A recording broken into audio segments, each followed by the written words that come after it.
watch over us all. As suns are rising on a distant planet shows, they are watching and waiting, always orchestrating. The natural coloring of humankind, perfectly hovering in space and time. The love that turns when they're in control means we're bound to stand on ground that's unshakable.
Sometimes it feels like my life has been scorched from the earth.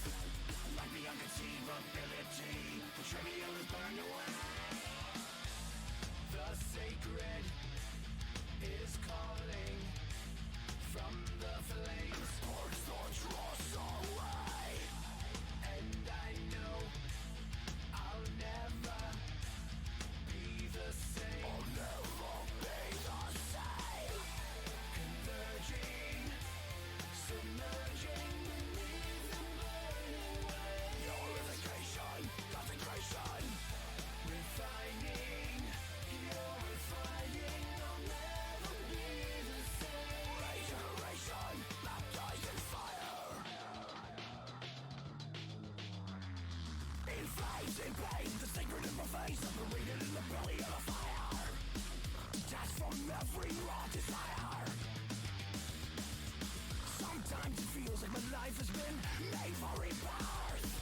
Like the unconceivability, the trivial is burned away. The sacred is calling from the flames. Purge the dross away. And I know I'll never be the same. I'll never be the same. Converging, submerging beneath the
converging, submerging beneath the burning waves, refining, purifying, I'll never be the same.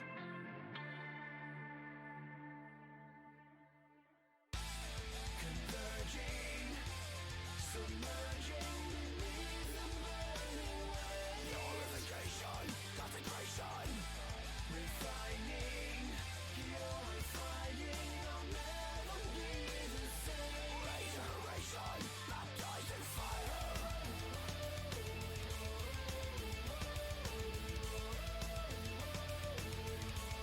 Baptized in fire.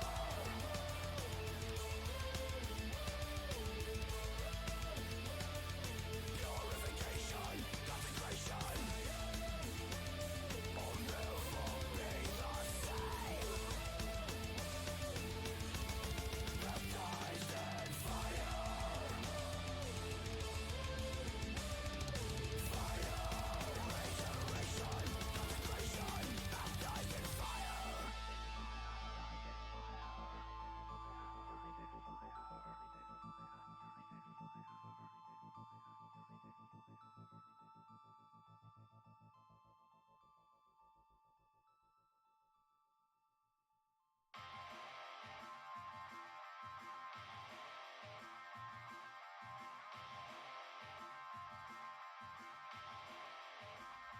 I can't feel the emptiness inside me, inside me. I can't reason to believe in something, something. I can't, I don't believe more. I go, I can't, I can dream more. Drag me beyond the disbelief. I want you to be the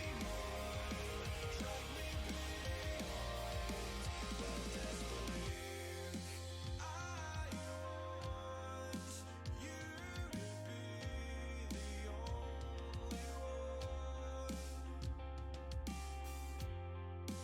I want you to be the sun that rises from the dark. Heal the faults and bind my heart, fix me in good. Kill the thoughts inside my mind, they talk forever. I can't feel the emptiness inside me, inside me. I can't reason to believe in something, something. I can't, I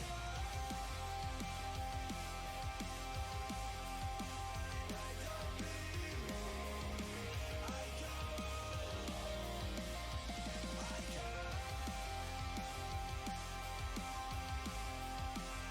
can dream more. Drag me beyond the disbelief, disbelief in everything around me. A lack of faith. Welcome in to the AGL NA Giants Division Finals. Yesterday, we watched the EU Champions Division Finals, and that match was a best of 3. It was fantastic to watch. We had some great people come out, and today I'm hoping the match is going to be even better. I'm so excited to be able to bring this to you guys. I'm joined today by Majin. How you doing, Majin? I'm doing fantastic. How about yourself? I am doing great, and I am ready to see these games. Let's put the bracket up on screen so we can view how these teams got themselves into the finals. Now, Majin, do you know the seeds of the teams that we ended up in finals? Do we have the number 1 and the number 2 seed? Was it as expected? So, it's not as expected. Giants division was very competitive. 1, 2 through 6 was very competitive, but 1 was definitely the clear favorite. The 1 being the clear favorite through the split was Snipe eSports here today, and your six seeded team is going to be the upper representative. Okay, so that is the bracket on the team. 6-seeded team coming in, a little bit of an underdog, so I'm really, really excited to see how that turns out. Hopefully we'll get another just as good 3-game set today. And we are going to be bringing you picks and bans soon, but I'm wondering just in general, Majin, like what are you looking to see? I think you have a little bit more experience in this league and the players that come from it than I do, and so I'm interested if you think that we're going to see anything special today, or what top picks, top bans, what are we looking for? What's coming to your head first? There's potential to see something special. We saw Iowa Yaya with an interesting comp yesterday. Snipe has done similar things throughout the split, have like a fun game and then turn on the Jets for game 2 and 3. But I do want to mention that AsgardOkami was able to take down the 2 and 3 seed on the way to be able to face number 1. So they're not here by accident. They are not here by accident. They did fight their way to get here, and that makes me even more excited. So we are starting out with 2 pretty typical bans here. Heim we saw do very well yesterday. Yamoja, another top ban. And I'm expecting to see that. I'm not sure that these teams are really... You said that Asgard joined middle of the season? Is that what you said? Towards the end of the season, we had a couple teams drop out, a couple join in.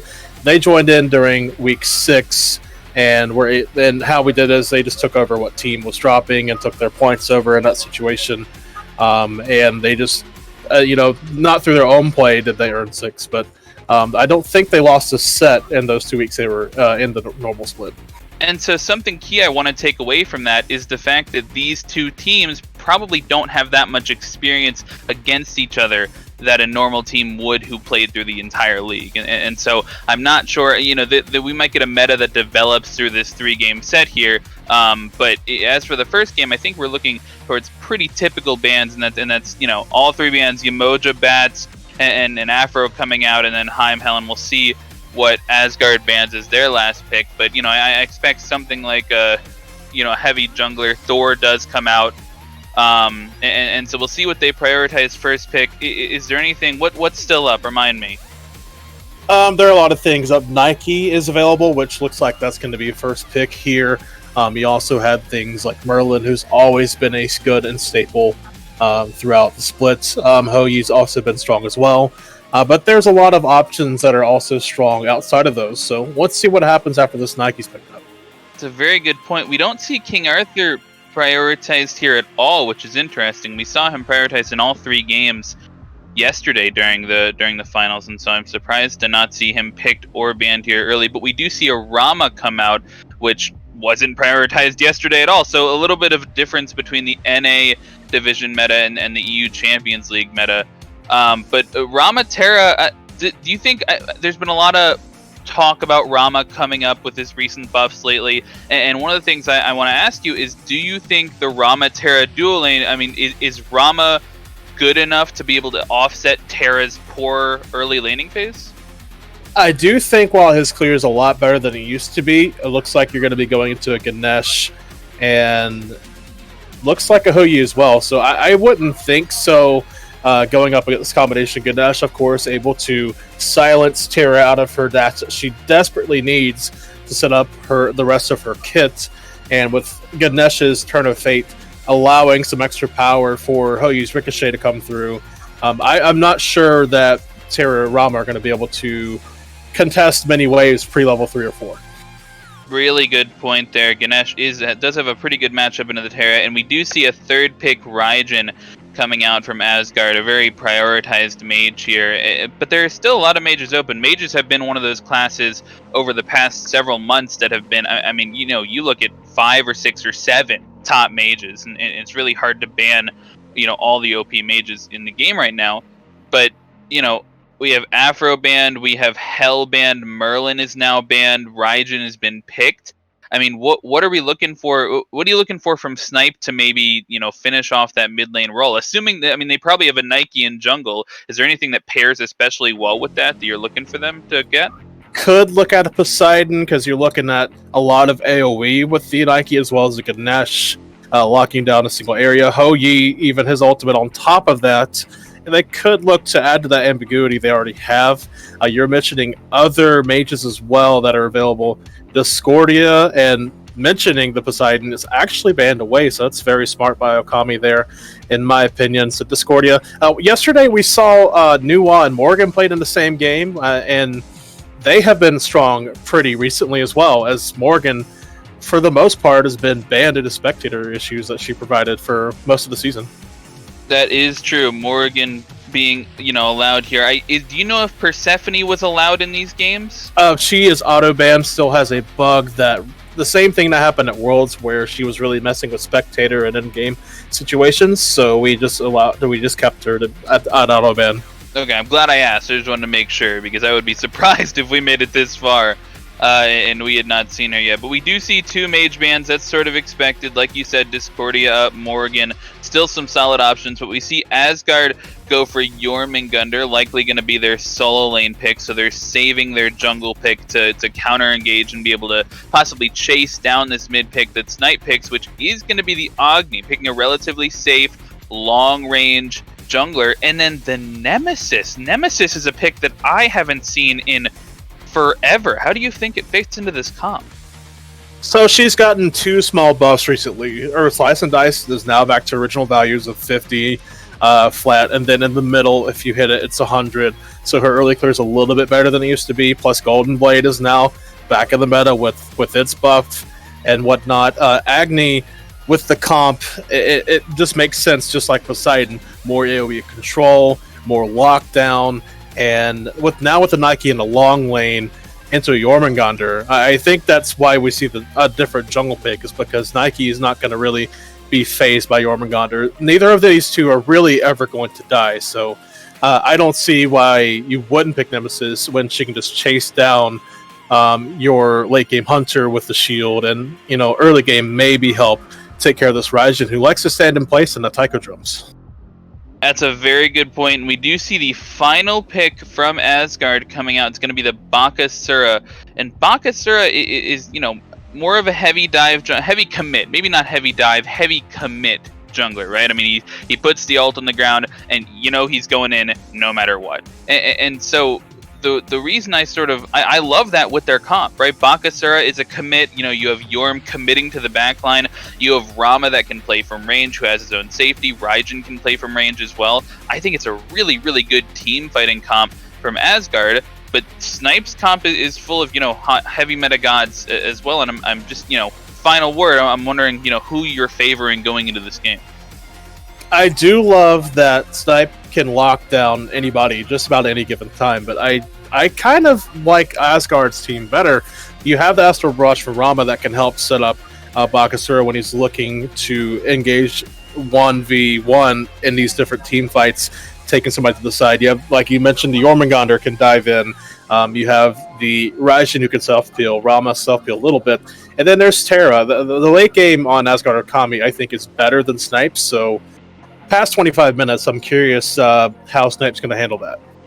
We are going to see whether or not this game goes to Snipe or Asgard. When we come back after this quick break, we'll bring you that game. I'll see you in a bit.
Welcome back, ladies and gentlemen. It is time to get underway with your Giants finals.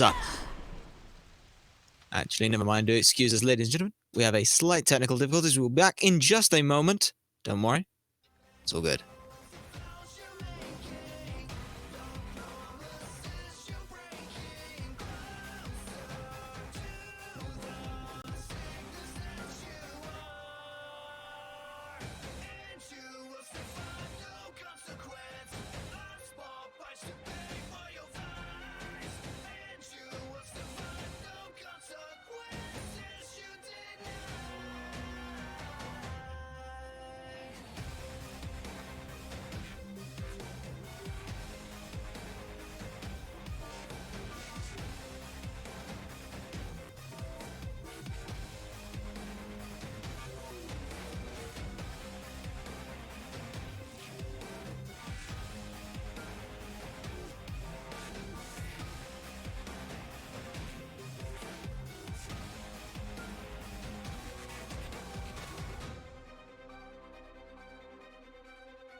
Ladies and gentlemen, it is time to get your Giants Division Finals underway. Ooh, deja vu. For real this time. My name is Supersonic Blood. Joining me on this will be Illy once again. Indeed. Illy, how you doing? I'm doing well, SSB. I knew you had some fun times in Vulpus earlier this evening, yes. but I'm excited for this game, and I'm excited because Golden Blade is back, right? It's cheap and buyable, and lots of things like to use it. We're seeing these new and exciting junglers that we haven't Even seen. Horus. Yeah, okay. Maybe we don't talk about the Horus.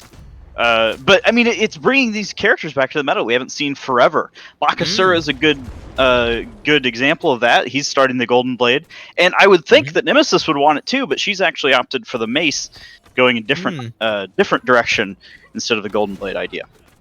Possibly. We'll have to see how that's going to pan out and what item that's going to be. Could be a Brawlers, could be a Crusher, could just be a Jotuns, who knows? At this stage, only time will tell. Early sort of tug of war that is the duo and mid lane seems to have gone one apiece. Snipe eSports coming away a little better in the duo lane, but mid lane kind of a bit harder. Raijin definitely got the upper hand for the clear, but Agni's not really there for 1 through 4, but level 5, that's when most players really start to tout Agni's benefits, right? Yeah, I mean, Agni's one of those characters, he needs a stun to be usable, and you don't get that till level 3 at the very least, so it can be really tough to take early fights as Agni. Oof, taking a little bit of poke there. Is Z Durking, or Duking? They're doing what they can at this point, and yeah, it is like you said, they are just there to try and power farm as hard as they can to hit that level 5. It's the old, it's kind of the old Magikarp to Gyarados way, is what it is. You just deal with Your the early Pokemon levels and then references get are it. lost on me, friend. Oh, really? Yeah, I Really? never played Pokemon. You know what a Magikarp is, and you know what a Gyarados is. Everyone knows what a Gyarados is. It's Jormungandr. We're looking at him right now. Incidentally, we need a Gyarados Jormungandr skin. Make it happen. Yeah, I don't know what a Gyarados is. I'm guessing a Magikarp is a kind of fish because I know what carp are. Yeah, it's quintessentially useless. And then Gyarados is the massive giant serpent that's badass and everyone loves. So that to me Gotcha. would be what Agni is. Level 1 through 4. He's there.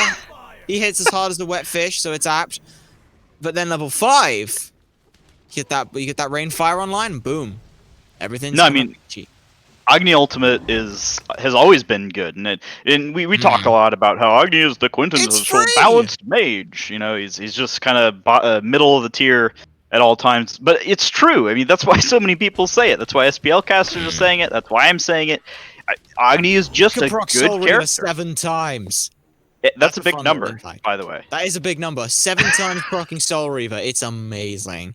And almost everything stacks Soul Gem as well, so you can even opt for that, which we might be seeing him do, going in with his Trinket, or maybe the Bancroft's talent?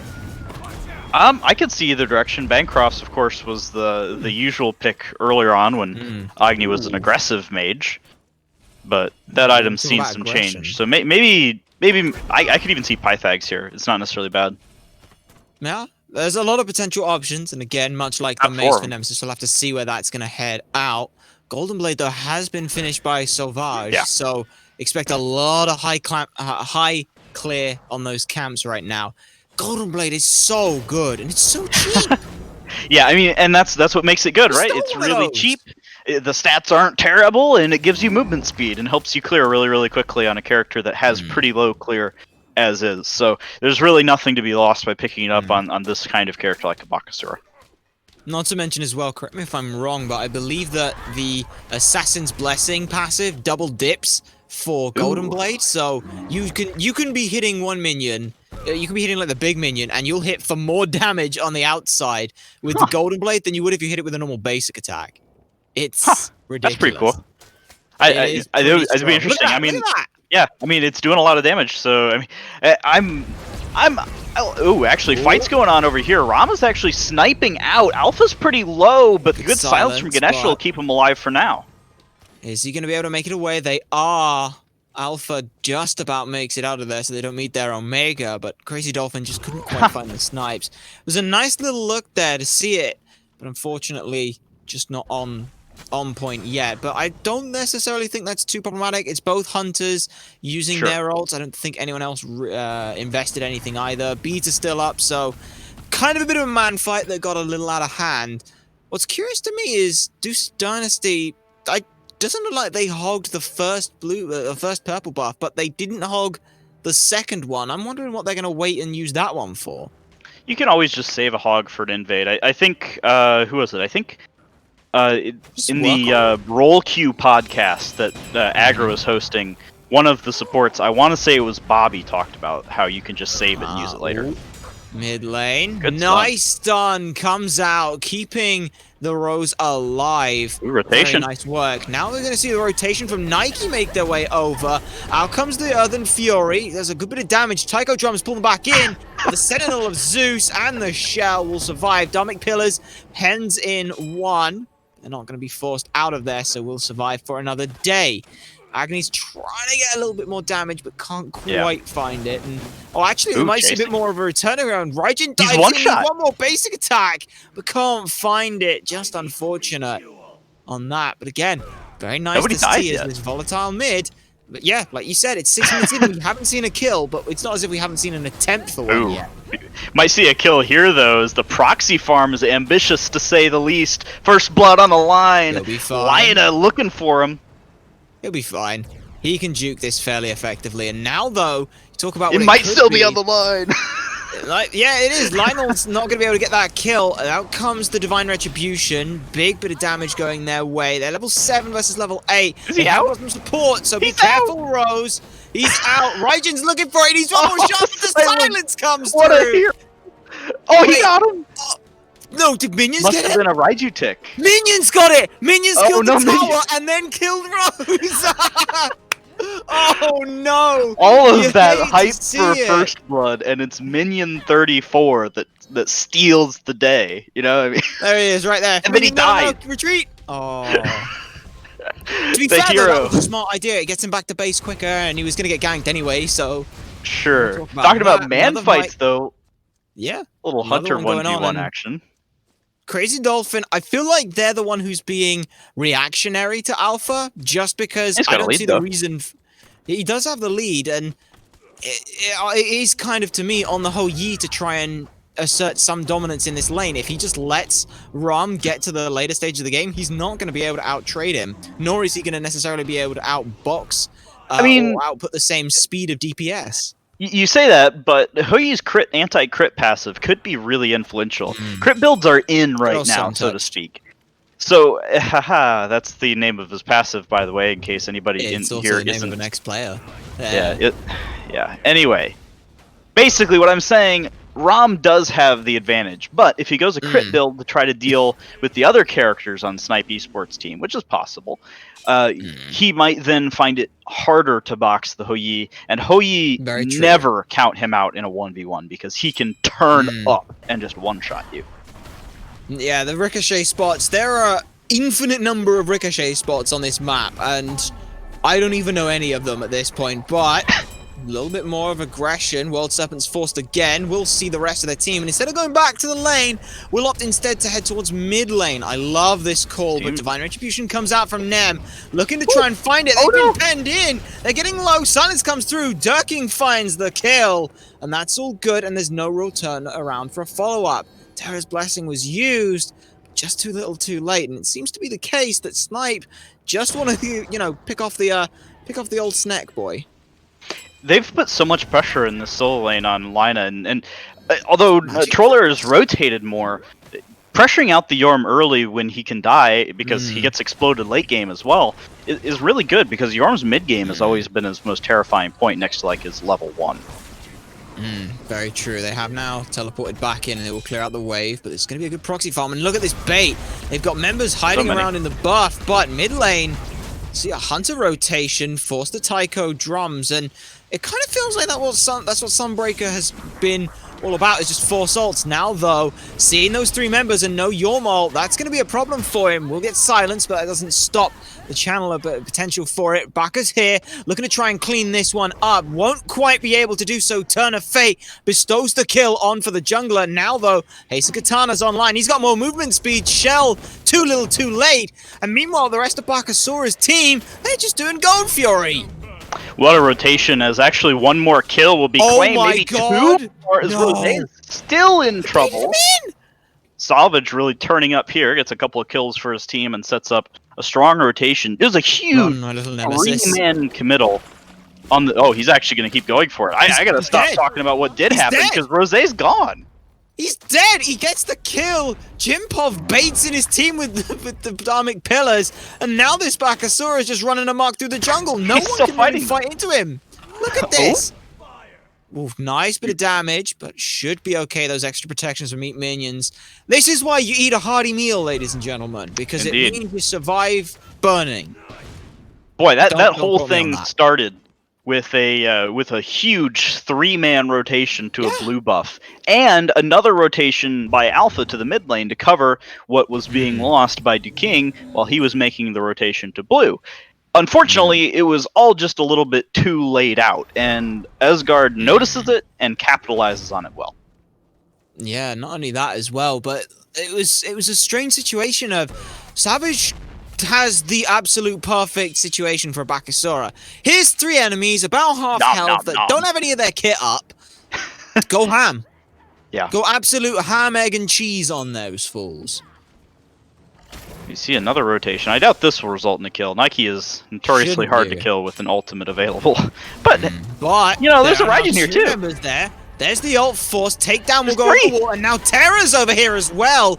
We'll secure the camp on this side. Now it's just a dance around to try and hide through this corner. Now comes the barrier formation, but this goes through barrier formation. Jormungandr shows up. What up, nerds? I'm here as well. Thanks for the kill. A nice 4-man rotation, and there's nothing Snipe eSports can get off of it, because Gold Fury's already gone the way of AsgardOkami before this. Yeah, I mean they rotated for the blue, and they committed very heavily to defend their blue based on the aggression beforehand. Whew. Beats force. Look at that damage coming out from Duking. Dunking in the mid lane. Out comes Dominic Pillars again, but he's he just dashed. used to hem someone in. Dash forward from Duking isn't a good idea. They get picked off by Terra. Savage again. Just, hey, here's some enemies who ain't got half their kit up. Go nuts. Man, I'm not a huge fan of Bakasura as a character, but Savage is sure making him look good right now. And I don't know, maybe it's just the Golden Blade change, but I mean, it's working for him. It certainly does look to be doing he well. Wants That's the it. jump You can see it in his eyes. Go for it. He can go for it. He's got the rest of his team here. He's tanking the tower, though, so he has got to be careful. Will force out the Sunbreaker ult, and that's all right for that. Meanwhile, mid lane is just getting pressured down. AsgardOkami are doing a fantastic job of pressuring out the map. Blink from Nem will get the slow on the slice and dice. Now it's just trying to juke as best they can. Knock up is good. Peel, and they are forced to retreat, but I don't think they're going to be able to make it out of this one. Yeah, no, Terra Auto's slow at this point. Oh, no way! He did not deserve to live there, but he gets away with one. Jinpov! Jinpov coming through with the perfect peel, followed up by Durking as well. The fact of the matter is that Duking puts that ult bomb away from where the actual Nem is running, because they're expecting if someone gets through with CC immunity, they die to this. That's how big that was. It was a contingency for the contingency. Love it. I mean, it was a good play to get Rose out of there, but I'm sure there were some whiffs as well, and Asgard are not gonna like that they let him slip through their fingers there. But all's fair, and nothing really lost or gained for either team. It's about a 4K lead here. There's actually some more action in the mid lane. More bombs coming out with the Terra. Terra has forced back the Agni, but now the rotations from the Nemesis. Big Domic Pillars finally get some work, but this is just a feast right now. This is a box meal for this Bakasura every time in every fight. They have never been the initial target, and so they get away with literal murder. 5-0-2 as the fight continues. Terra taking a little bit more damage. Nice stun, and there comes the Shell Force, and Duking will be the last one to take that. Teach, up-down's in place. Not quite enough damage. Now the Bakasura is starting to chunk through everyone. Teach jukes themselves to death, but it's fine. It's a 4-for-2 trade. AsgardOkami again coming up better for that fight. Tej will take that every day, twice on Sunday, and 3 times today. The Gold Fury's spawning, his team just quadra-killed them, and Alpha's in no position to be able to contest this with a good rotation from Lina here on the Jormungandr. Look at that ping come out. Hey, where's the whole yeet? Let me go find out. Already gone. Own Fury goes down. And while it's still early, this gives a lot of map pressure. There's still Tier 1 towers up, and it looks like they might actually be starting a fight. Or maybe not. I guess that was just a scared potential for a retreat. They're not going to take any chances. Just use it. And hey, I guess it's not too bad for now. No, it makes a lot of sense, actually. When you look at Lina's build, he's going kind of the Ducky build, right? Where you go mostly damage on Jormungandr. He's really squishy. And if you add that to if he gets Ganesh ulted with Jorm passive getting procced off Ganesha 3, he dashes him, stuns him in place, sunders him with Stone of Binding proc. I mean, the guy takes one ability from Duking, and he's lucky if he survives through the stun. Duking becomes the Dun King at that point in the situation. So, better to just get out and say you use the ult to escape. That's totally fine. And both teams can come away with that way. Oh, we forced the ult! Yay! The question is, how are you now going to punish that? Because if they're playing up smart and with the rest of the team in this lead, I don't see how you try and punish that at this point. It's an interesting choice here. They're going to start the Pyromancer, but I'm looking. Lina's actually decided to go for Blink second on Jormungandr. Slight contest here. Snipe's actually going to yoink that one away from Asgard, who started it, and a good play there. Very nice work being able to grab that one. I believe it was either a bomb or the Dharmic Pillars. They got it either way. I would have thought that they would have spotted that out sooner. They had vision around the corner seeing them. I think they might have been trying to bait them into a bit more of a fight, but all's fair in love and war, and Snipe eSports claw their way back a little bit, take the edge off of things, and give themselves a bit more of a morale boost, but they've still got a lot of work to do here. Yeah, and I'm actually interested to see if Lina's relic choice, because he forgoes beads, he doesn't have Aegis, he doesn't have Shell, no defensive relics here on a full damage Jormungandr. Can be fine, but I'm a little scared for him, especially with Nemesis and the knockups that are available for Snipe. Late game, he might not live to do much more than ult.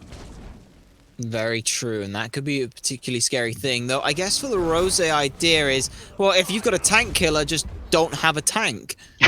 Fair enough. It makes sense. You've picked a tank killer. Don't build tanky. She can't steal all your protections. If you don't have any. She can't steal 300 off of like 150 protections if you've only got 150 to begin with. Meanwhile, though, a bit more of an argy-bargy going on in that mid lane side. Bit more of a what? It's an argy-bargy. Never heard of that? It's like a knees up. God, you know what that is, right? You're a bit too British this moment for my taste. You never had a knees up, mate? I don't know what an ease it's up June is. 50th. We're having an ease up. It's just another word for a party. A party, a gathering, an event. Something is happening. Sure. Okay. And that's something that's happening is a little bit of poke onto the Ganesh. Interesting to see how far up they were playing with that. A little lackadaisical, I feel, almost was jump off there. Got to be careful. Sure, they may be the tank, but that doesn't mean they are tanky.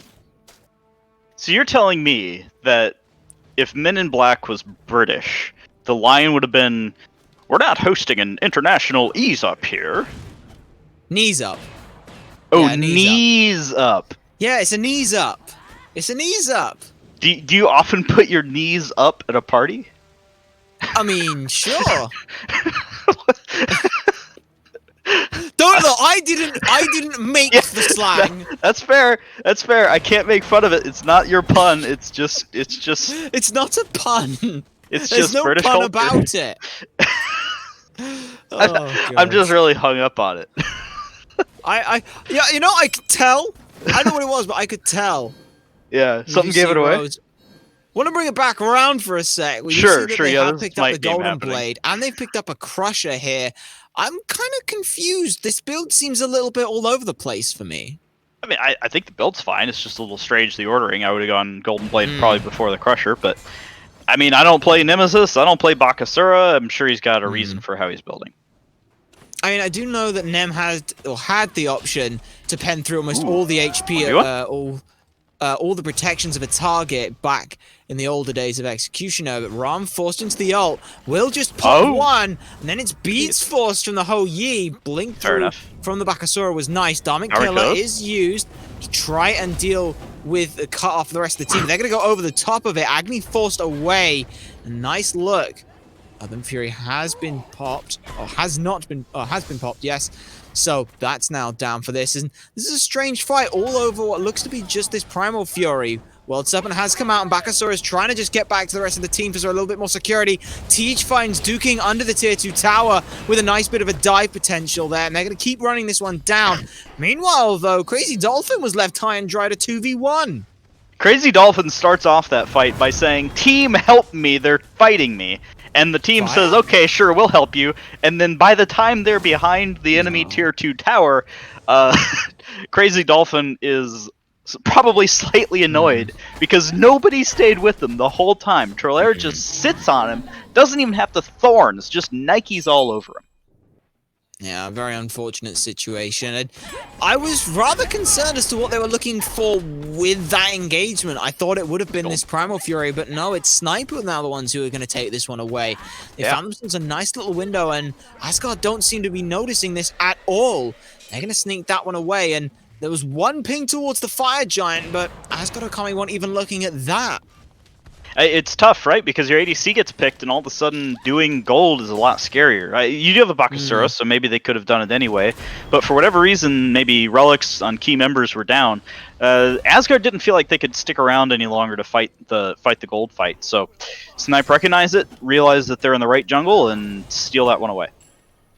A very unfortunate look to see. However, it was a nice work from Snipe to be able to find that small window of opportunity. They've caught the gold lead back from about 5,000 now to just under that. XP lead is still a little bit shy of where they'd want it to be, but looks like we might be seeing a little bit of a of a dance around for the Fire Giant again. Yeah, and I'm going to be really interested around this fire. Tej played that Gold Fury fight extremely aggressively. He spotted an opportunity to dash in and didn't let up. It's actually there's a 1v1 over here. Crazy Dolphin put in the ground. Rose claims him on the solo kill. Nemesis, by the way, pretty good against hunters.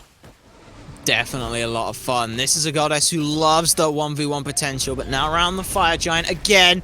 Dharmic Pillars does come out and will be good enough for a bit of peel. Agni has dashed away from this, but AsgardOkami, all 4 of them are around this side, and that's fair game for Alpha to just say, you know what, I'm going to push down tier 1, I'm going to push down tier 2. AsgardOkami have to make a play while they're all grouped up, because there's no way Snipe eSports are going to let them get away with just rotating around to their hunter. I mean, the Pyromancer's already dead. They're keeping the fight going on while Alpha continues the push. Earth and Fury comes out, and Rose takes down Salvage. Nemesis. Still going strong. Now Tej does get stunned and will dash further away. World 7 will cover the retreat, but it's the Terror who's caught in an awkward spot. Up, down from 1. And Deuce say Nasty is gone. Or Dynasty. Deuce of Dynasty. Don't ask me what I'm talking about. I'm an idiot! But Trollia doing unrelated work. Duking. Look, I saw Nasty. I didn't see the DY. I missed that. So anyway, tier 1 tower in mid lane falls down. Tier 1 and tier 2 tower in left side fall. This could be more though, because Crazy Dolphin's the only one up with beads, Aegis, and ult. It doesn't really matter. It's a ROM. They took a 1v1 to Nemesis and lost that. How do you think they could have do against all 5 of the team? Yeah, I mean, and ROM doesn't very safely clear the wave either, so this is going to be a tough defense. The ult's already popped. I'm sure he's gone. Oh, we could turn this! Actually. He could turn this. He gets at least 2 kills there. Finds Rosie with the last shot. Phoenix will fall, but that's the power of a ROM. ROM is a tank shredder. He wants it. And he loves it when they're running at you. So he runs out, picks off 2 members, loses the Phoenix, but that's a pretty serious dent in Snipe eSports. Yeah, no, Phoenix down is huge, and I just want to highlight in that last fight, I think Trolaire did a really good job on the Nike using his control. Obviously, we saw it at the end, kind of humorously. Deuce of Dynasty got pushed with that barrier shield a few times to his death, but he's really controlling well and using his health as a resource. Well, now it's AsgardOkami trying to sneak away Fire Giant, but Houyi is here, drops the Sunbreaker down, and now is buying all the time in the world. Forces them off it, and it's getting very low. Liev does find Alpha, and all that did was help AsgardOkami pick it up. Unfortunately, no one from Snipe eSports was around to try and get in there. But nice work from AsgardOkami, recognizing there was a small window for this Fire Giant, and they took it handedly. Man, they played that so well, right? It's really easy to see the Houyi Suns and think he's going to stay on it, burst it, and kill it. But to realize, okay, he's ulted, now he's in the air, we've got him. All we need to do is CC him when he hits the ground. If we get off the fire, his ult's not going to kill it, and we guarantee the objective and the kill. Agreed. It was very unfortunate. The Fire Giant got within striking distance for the Agni, but I believe as well Savage just keeping everyone, keeping the rest of the team busy with that placement of the regurgitates. And now Fire Giant's on for AsgardOkami, and look at the lane they're deciding to push up. It's all that pressure that Snipe eSports have was in this left side, so they're going to counter it out themselves, picking up this left side. But looks like Snipe eSports are going to just take the trades. They're going to counter push, but won't go for the tier 2. It's really tough to push in against a Fire Giant team. You will 9 out of 10 times lose that base race, especially when there's a late game ROM on the other team. That guy is going to melt your towers. So I like the back off. You didn't decide to push the tier 2. Instead, we're going to be here to at least keep control of this tier 2 push. Oh wow! Well, Dharmic Pillars. Well, down goes 1 very low already. Blink forward now. TG trying to just peel for their lives, which they are going to be able to do. So the fight's a little bit split, but they are all going to root back up into this mid lane. Health bar members are low. One's knocked up and pushed back. Bakasura has the beads to take down out of the range. Now they've got a problem. Out comes Terra's ult, but it's too little too late. They may very well be falling themselves. Snipe eSports actually here with a beautiful turnaround. They could just march this straight on further past here. With the second pickup and 40 seconds plus on those 2 members, that's at least a Phoenix here, if not more. This could be game, as they're actually going to push into this Phoenix. Backdoor protections Careful. are active. There's no creeps in here. As Jimpov is Soul one Reaver. shot. That's the shell. Barely saves him. Soul Reaver came up huge. Oh, sorry, the Ethereal Staff came up huge there for the damage. Now Tej, Thunder crashes forward. They can't break into this second Vegas. Phoenix. Now, though, Rose looking to try and split the map up and split it further apart. They've got to be careful because this is the player who you can't take the 1v1 to. Lier should end up falling here in this 1v1 to a Nemesis. There's kin size, everything. That's a huge amount of HP they just returned. Do not 1v1 the Nemesis. Especially not as full damage Yorm with no defensive relics and no way to zoom away from a Nemesis. Slows are her middle name, and you have no way to deal with that as a Yorm. But I want to take this all the way back to that tier 2 tower fight. SSB, I am a support player, but Jimpov just one-shot 2 people with Dharmic Pillars. It was insane. He found them, tossed it, and for some reason their health just vanished. Good combination with Duking's Agni Bombs, and the Dharmic Pillars plus the Agni Stuns just single-handedly won them that fight. I got to agree with you there. And as soon as that sort of situation happens, everyone's able to free cast. We talked about Agni and what they're going to bring. It's over the wall, huge CC and potential for damage. As we see right here, those Agni bombs come raining down, and there's a few more hot balls of fire come raining down again. Alpha finds the kill. Ram forced into the air for the snipes. Won't have the luxury here. Gets 2 good snipes. And can't find anything else. Crazy Dolphin is no more. Alpha is the one with the kill credit for that one. 3 members are still standing, but this Phoenix is not going to be one of those. Round the back, Nemesis is diving, trying to bait out some more abilities, but nothing really comes of it. Dash in. This is a very strange fight. Half the snipes seem to want to go in, and the other half want to disengage. And AsgardOkami are doing what they can to try and abuse this confusion. Comes the World Serpent. Duking is going to be able to dash away from that. Remember, this is a full damage Yorm. He swings real hard. Going to take down Alpha with the Yorm auto attacks. Meanwhile, in mid lane, though, Rose is going to take down the mid Phoenix, and Jimpov has kept them busy for a very long time. Excellent wall from Deuce the Dynasty. But for my money, Jimpov saves that engagement. That was a weird decision. Trollaire says, I'm going to keep going, boys. Jimpov turns around, almost single-handedly stops everybody from CCing his rather insane solo laner. and they're able to just turn it around, lose 2 people, trade out a Phoenix, and what could have been a terrible situation turns into a reasonably good one. Agreed. It was a bit awkward to see constantly going back and forth with that, but being able to buy so much time, the silencing away the terror so they couldn't hit the monolith was fantastic. The whole situation felt janky, but it was dealing with the it was dealing with that hand as best you could. It was a bluff, it was a bait, and you came away with your opponent folding the cards. You only had a 3 and a 5. You were hoping for a straight, and you didn't quite get it. That was a very long metaphor. It was. It was. Fire Giant has now respawned. See, that's what I was doing. I was buying time for Fire Giant to respawn to talk about EFG. But before that, I just want to say, I'm very happy to see this kind of Nemesis play. It's the old, like, Season 2 Nemesis. It's the, I just have huge attack speed, no one can touch me. And Rosé's looked really good on it. He's playing the 1v1s like we keep harping on. Like, he's 1v1ing everybody. And Assassin 1v1s in the late game are hugely important. That's one of the reasons Sanguine was so successful this year. Panatom basically never lost the Assassin 1v1s until LAN. And then he started losing them, and his team lost. And that's part of it. You know, these Assassin 1v1s, or Assassin v Hunter, or Assassin v anything, if you're 1v1ing somebody and winning it, it's hugely important, especially on CS.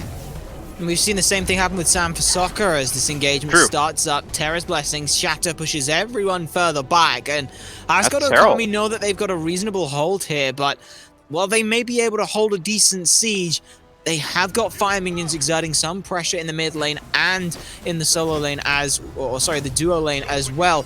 Diving forward comes through from the Nike. There's the Dharmic Pillars. Ram goes up into the sky, putting out a huge amount of damage. This Terror is doing huge work, and Baka's putting in the numbers as well. Jimpop's the first to fall, and Crazy Dolphin finds the Nike around the backside. That's a great trade for them. First kill finally goes the way on Snipe eSports, and it is one at the front line. There's the second one gone. Now it's Rose's time to shine. Bakasaur still trying to do what they can, but the Duking showing up with the CC sets up a third kill. 2 for 3 trade out works in their favor because minions have to be dealt with by AsgardOkami, leaving this Phoenix exposed. And that's all 3 Phoenixes down and minions knocking on the door. Snipe's carries played that so well. Duking obviously put out a ton of damage getting kills, but I really liked how Alpha spaced himself. He was able to continuously output damage the entire fight. Duking claims another. He's looking hot on the Agni, and I mean, this will be game 1 easily to Snipe. Should very well be. Out comes TJ trying to bait them in, but it's too little too late, and the damage is there. The damage is done in 32-32. AsgardOkami will fall, and Snipe eSports take the victory. Solid performance by Snipe. There were a couple of screw ups in there where Asgard obviously got some windows that I'm sure Snipe would have preferred that they didn't have.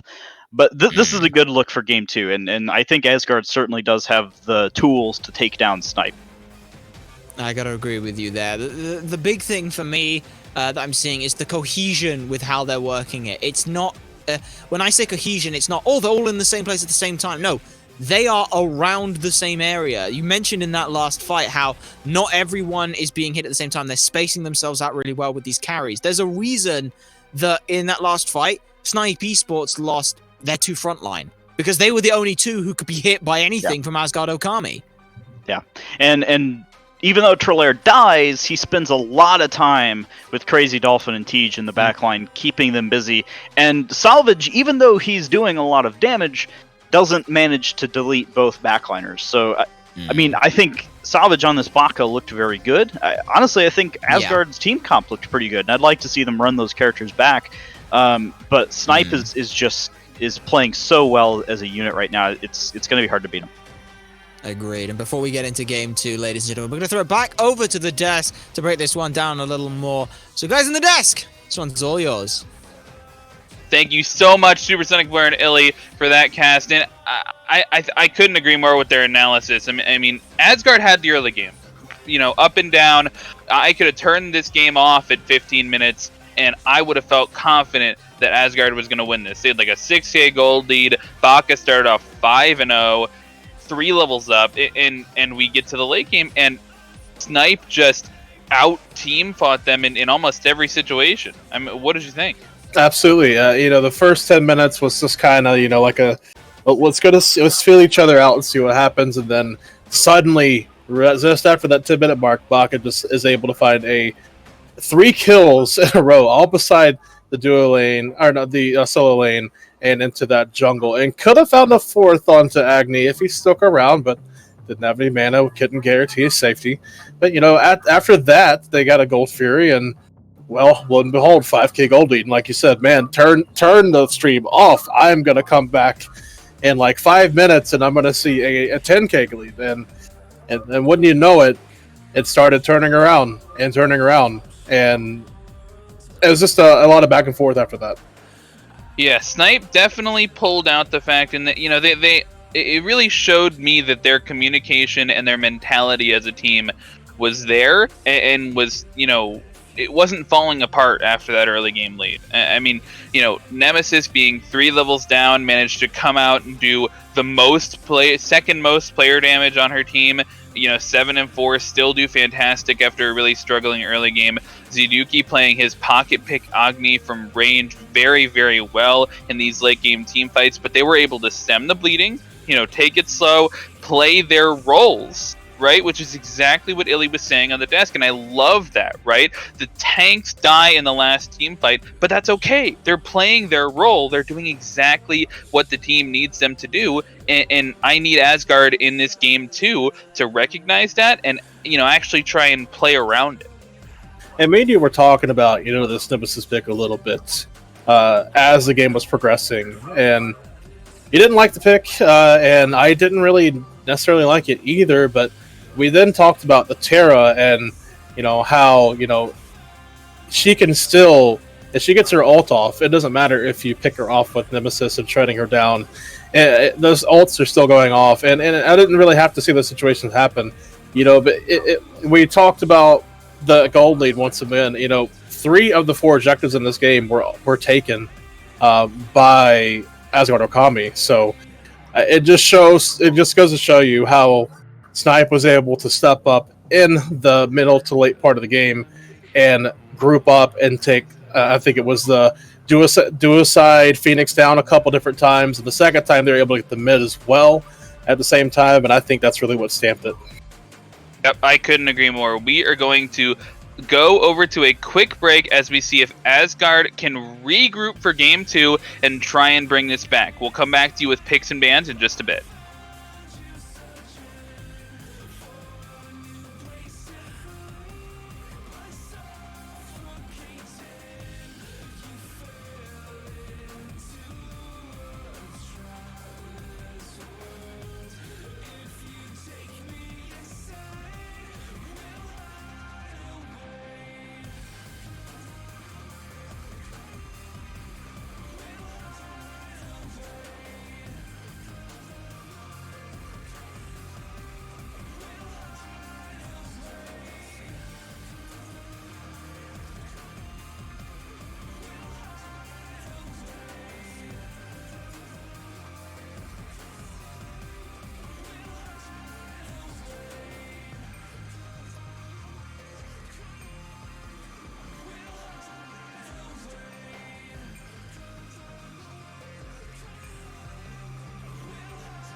I just want to know where you stand. You stand with the powerful, privileged, those people who look down on us. Or you stand with your brothers and your sisters on the ground. You want to talk about the 1%? 1% of what they spend on weapons in a year could send every single kid to school. Never stop this madness.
I just want to know where you stand. You stand with the powerful, privileged, those people who look down on us. You stand with your brothers and your sisters on the ground. And welcome back to the AGL NA Giants Division Finals. We just saw a really solid game 1 coming out from both teams.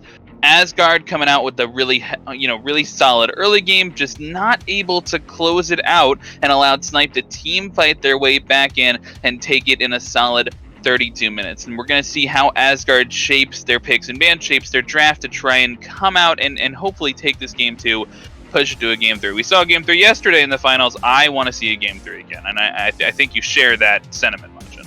Yes, and speaking of that, game 1 of this set reminded me of game 2 of yesterday's set, just without the Bakasura at the very end and the base race and all that goodness that happened. But now we get to see is there going to be some mix up of the bands now? Is it going to be the same staples? I'm excited to see what's going to happen in the second phase bands. And it looks like we do have most of the bands out already. Yamoja, Hunbats, Thor, Heim, all bands from last game. But it looks like the final bans are going to be more targeted towards what they played last game. We're banning out Tej's Raijin as well as Jinpov's Ganesh from the side of Asgard. Both teams seem to have felt like that was the pick that really gave them the most trouble. And it looks like Afro, who was banned last game, is going to get first picked by Snipe in this game. Do you think she offers enough to be the first pick in this scenario? Well, last game we saw both healers banned from both teams. We saw the Hell banned out as well. So obviously, and with the Emoja also being able to provide heal being banned. If this is going to be a heal meta type of game, I think that Aphrodite provides you with a lot of safety. But that said, Kepri's taken away to the other side for Asgard. So I think that kind of mirrors itself out. While Kepri can't heal you, he can res you back, he can give you protections, he can reduce them for the enemy with his Rising Dawn.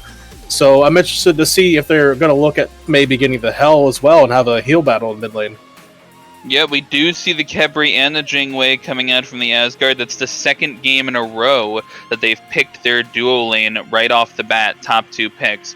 And Snipe eSports is immediately going to answer with the Thanatos in the jungle to counteract, use the execute for the Kepri ultimate, and they have the Nike as well. But I agree with your sentiment that I think they should pick the Hell here if they don't want it to get banned.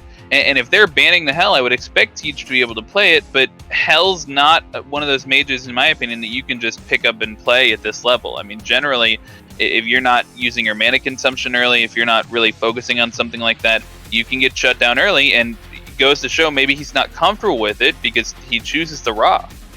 I like the Hell with the Kepri, though, because Kepri pulling into the Hell 2, that's going to take away the prots and give some slow. The Jingwei Persistent Gust is going to not DR the effect of a Kepri pull. But being with the Ra here, he did get buffed a couple patches ago. If he or an ally is standing aside of his solar, I can't remember what Solar Blessing, I believe it is. His healing ability is 3. Gives some power to go along with that healing as long as they're in that area. Kepri is also really good with Ra because he can do the pull, he can hit the long range route and set up Ra for a snipe. So I'm interested. I guess the Hell won't have to be even banned here because I don't know where you would put it right now. Yeah, it does look like both teams have their their mid laner in Aphrodite likely going up against Ra, so we have a healer against a healer.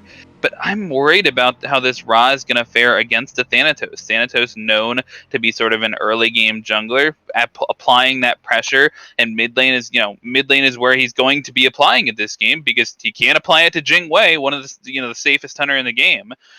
But Ra, with no movement abilities, just a passive movement speed coming out, I'm worried about how they're going to be able to take this game. But I mean, we didn't see a great early game from Rose last game, so maybe that's not one of his strong suits. And not to mention, Thanatos is slow immune once he uses his second ability, and that's the only kind of crowd control that Ra has, is a slow on his Divine Light, so he can just immune it right away and fight right through it. And I don't know, it's going to be tough on that Ra in the mid lane, I think. Yeah, I would agree. We do see the next stage of bans coming out.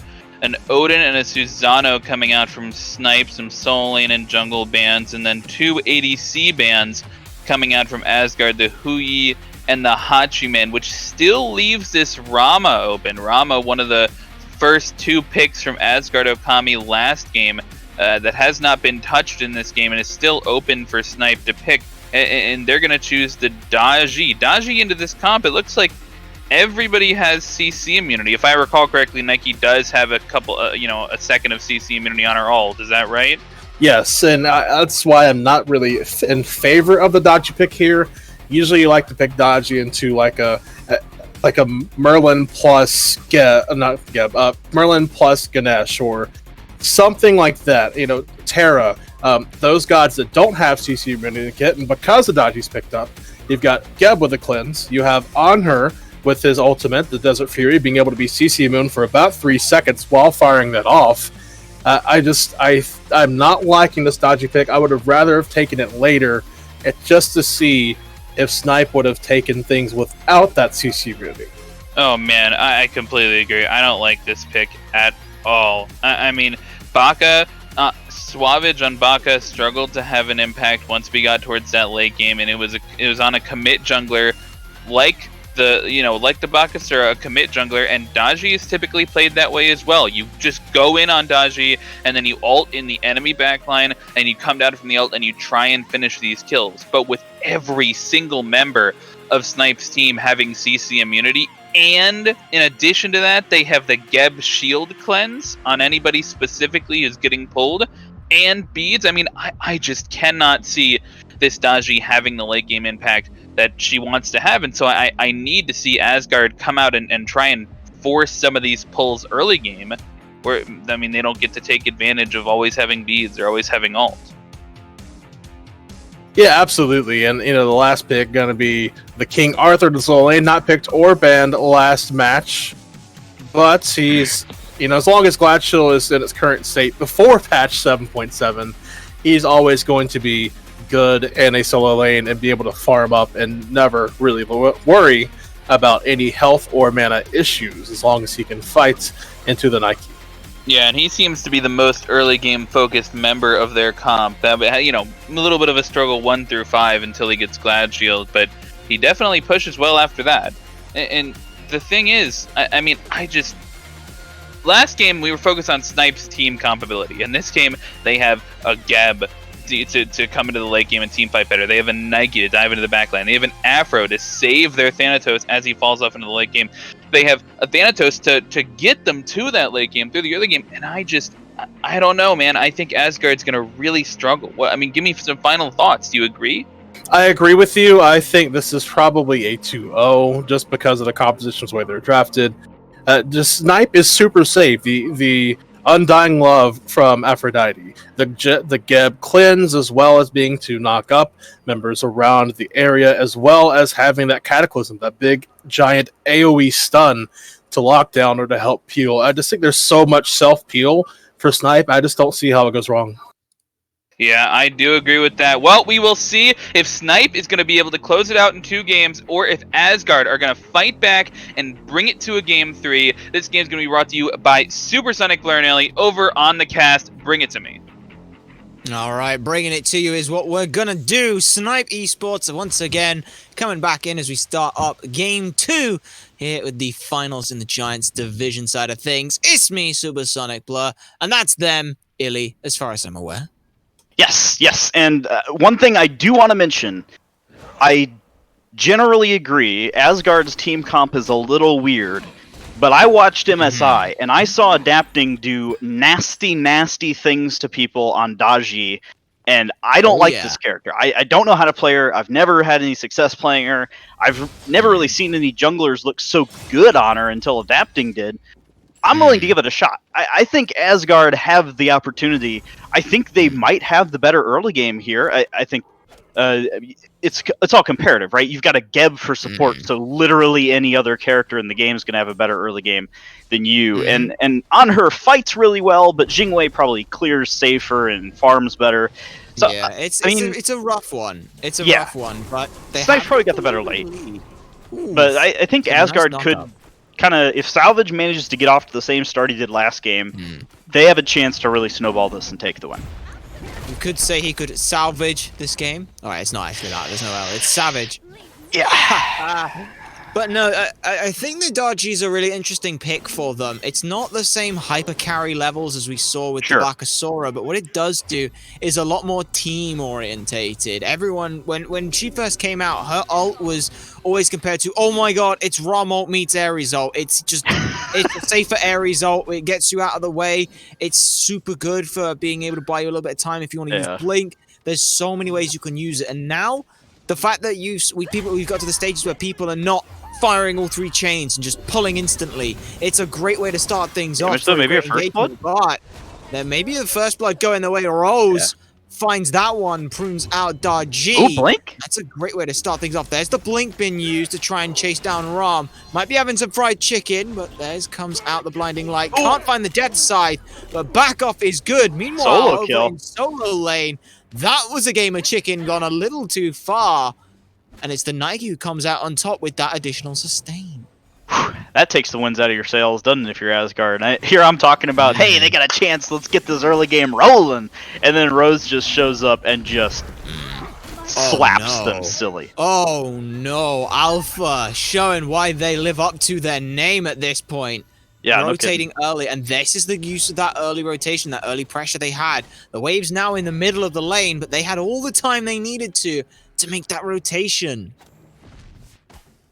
Yeah, I mean, this is rough now for Asgard because they need to dig themselves out of this hole quickly, and they need to find a place on the map to do it.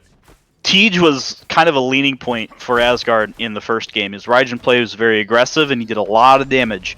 And based on his play, I'd guess he's kind of a team leader. Ra's one of those characters you gotta get going on, so I'd like to see him try to step up, and maybe he can pull this back in with some spicy snipes. We'll have to hope that that's the case. Leon has to just try and hold and grit their teeth at this point. They will eventually start getting the Gladiator Shield online, and that's the point where they're really going to be okay. But Nike's starting to look for a bit more aggression here. They come through, and still only level 4 on the King Arthur, but level 5 for Nike means that they could have a bit of an issue here. About 200 health left. They could go for it. They're going to bait them in with a little bit of a cheeky back bait. Whether or not it comes of anything doesn't look like it will, and it will just end with a proxy farm. But that's scary, and that's only with a half a level lead or so. Yeah, I mean, this is what you're talking about pre-Glad Shield Arthur. He doesn't have Glad Shield. He took an early first blood death. He's got a chalice running, but he's in a rough spot right now. Definitely a rough spot. Aphrodite gets to a bit of safety. In comes the hovering death with the Geb rollout. Trickster Spirit is good to leap away, and that's why we love the Dodgy. But that leaves Alpha all on their own to have to try and deal with this. There's a wraparound attempt, and Rose finds it. What a beautiful loop-de-loop there. And the rest of the team buying just enough time to stall out the backs to put them in that position. Rose is really coming alive this game.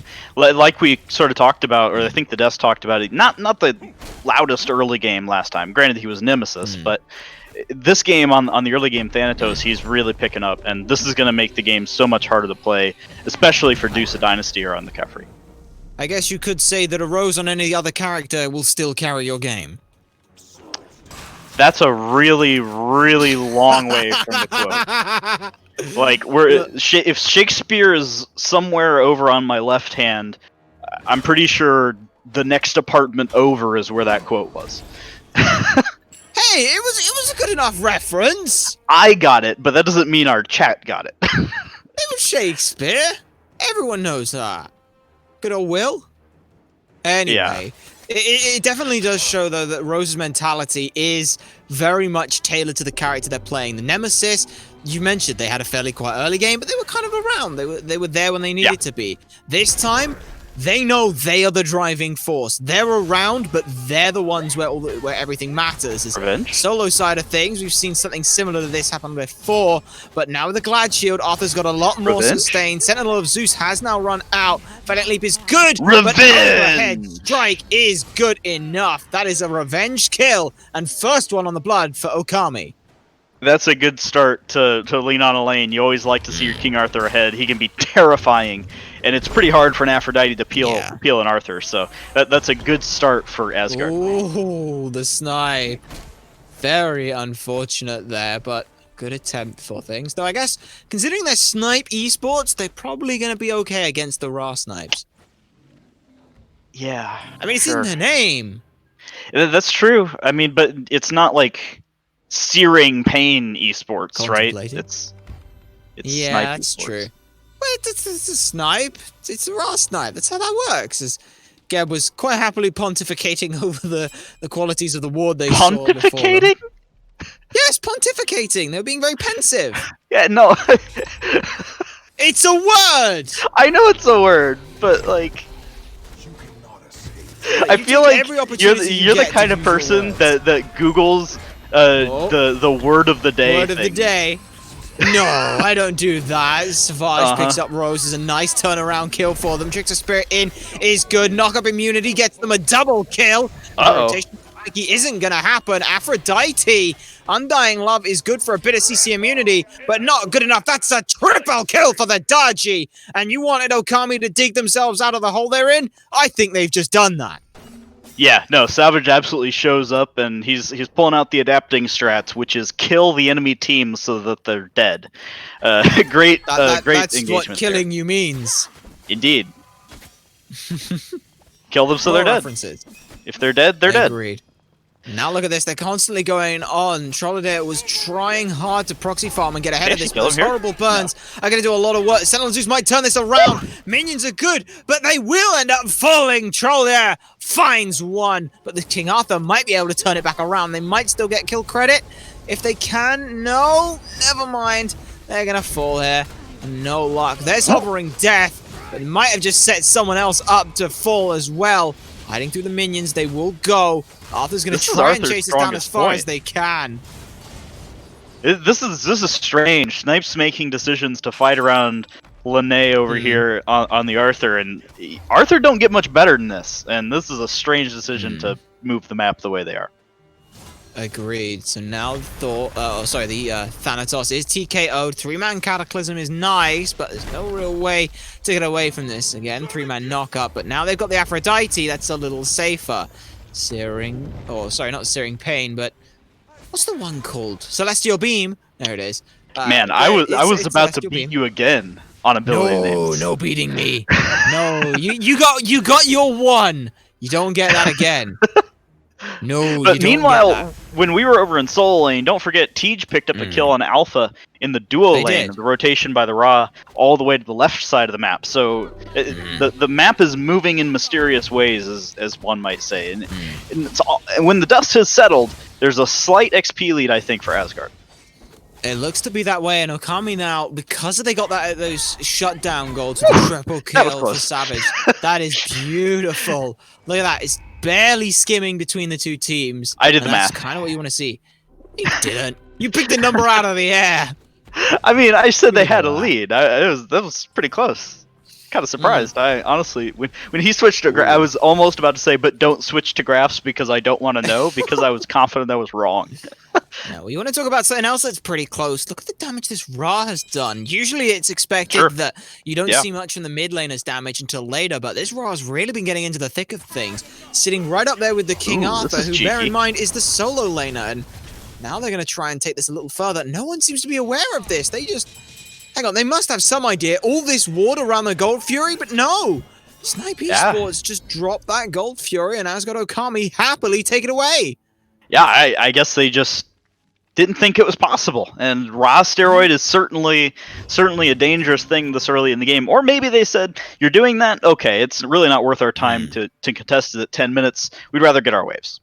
I'm not really sure what the thought process was, but it's possible. Could very well be, but it is difficult. Ooh, gank. Now Rose, caught in a bit Got of him. a thorny situation, will have to ult from the Pal Lao, but they're going to land straight back in. Death Side's quite off the mark, but it doesn't Well matter. played. Alpha's got those Desert Fury spears to clean up the kill. Now the wave going into tower as well.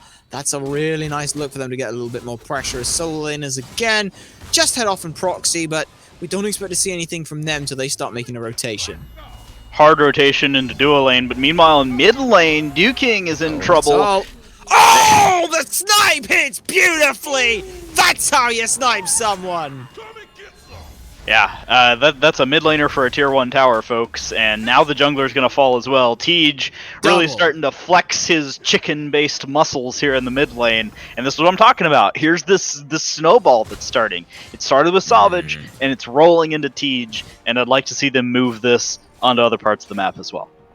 Really nice play there from Tej, recognizing the damage output that they had and just saying, no, you don't get to just walk away from that. Quick old flick of the wrist, and in they go now. The Geb caught out of position. Jimpov will be forced to ult here, but it's still not good enough. Snipe just off the mark to clip for that one, but it's still in a good spot. The rest of the team can all coalesce. They could even look to try and gank over on this solo side, maybe even go for a Pyromancer if they felt so inclined. Man, I don't think either of these solo laners are going to die anytime soon, but saying that, Salvage has other plans. There's the outforced, and that's a win. That is a win, and now he can visit again with once he gets his the torture Palau, whatever that ult's called. Palau. Back up. It's just Palau? Hey. Okay. Yeah, I was calling it Pillar of Palau. Agony the other day, and then I realized after the game. It wasn't. Now though, there's here it that is. Palau. Let's see whether or not it can be a Pillar of Agony. No one's going to get pulled back in, so no burn for that. Hovering Death has been used. They might look to try and turn this around, but there's a blink, but it was a bit too early. Never mind, out comes Trickster Spirit to dodge it, but they're still in a bad spot. 1,000 cuts comes through Snipe. just to reposition out of it. Snipe's not good, but King Arthur finds the Nike. That's a great look. Undying love to try and buy a little bit of time. Doesn't quite find enough. Man, and they want him. everyone from Okami is barrel stuffing their way down this. Geb pulled back It's into an a awkward tier position. 2, guys! They're diving to tier 2, but it doesn't matter. They'll take the 1-for-1. It's 2-for-1 trade so far. And Arthur's now diving between Phoenix, as Jingwei's made a rotation on us here as well. And a bit more of a hefty weight to try and swing. This should be the potential to pick up the kill here. Can't quite find it on her Impale, but it doesn't matter. The rest of the damage should be good. Arthur just doing what he can to buy time. Meanwhile, the rest of AsgardOkami trying to look at a Pyromancer. They've got to be careful here. There's the blink, there's a Death Scythe, they can't quite find it. Rose will fall to Crazy Dolphin. Take a breath. Now go ahead and break that one down. Yeah, lots of people... This is your part. The blue buff happened, see, and both teams said, I want the blue buff, and then they fought on it, and then the blue buff died, and then there was a tier 2 tower there, but Asgard said, I don't see no tower, and they kept going. So who comes out on top in that engagement? I mean, you got to give it to the Pyromancer team, right? I mean, they managed to get the objective off the back of it. I think it was an even-ish trade in kills. I lost track. I know Asgard got at least 2, but yeah, I mean, look at the spike down for XP and gold. It's definitely in Asgard's favor. Well, this fight certainly looks to be in Asgard's favor as well, as Deucer Dynasty will claim that kill, and always nice if you can get your supports a little bit of extra golden XP. Certainly not a bad look for them, and I think for me the big things that are running this game right now is it's this Ra and this King Arthur, their constant willingness to keep on going with a fight. They kind of gas each other up. Ra gives the healing, which means Arthur wants to stick around, which means Arthur can set up more kills potential. And yeah, they are now a rolling ball of death.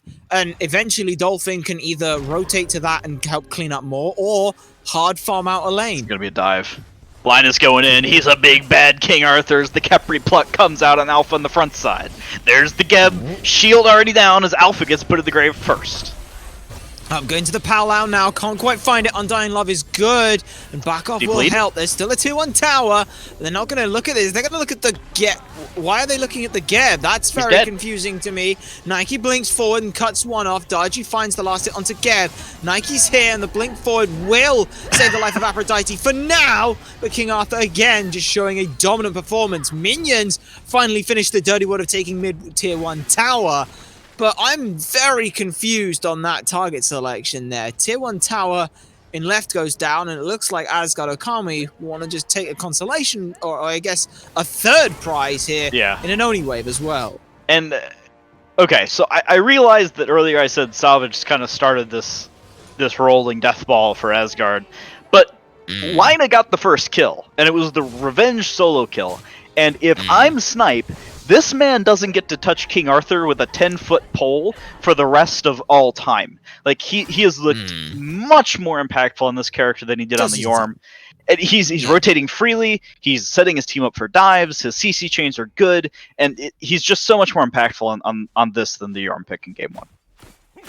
I have to agree with you there. The way that we've seen this come out has been so important. Like I said, he's been spearheading the rest of the team. His SSB, rotations have been really impactful. He has 15k damage at 16 minutes. That's a lot. It's a You know lot. what's also a lot? 11k damage at that time. As a Ra. Yeah. Yeah. Yeah, That's I mean, pretty good.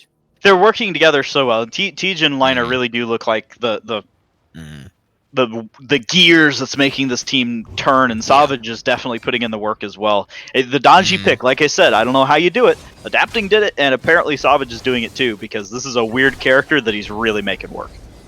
Well, Nike might be in a little bit of an issue here.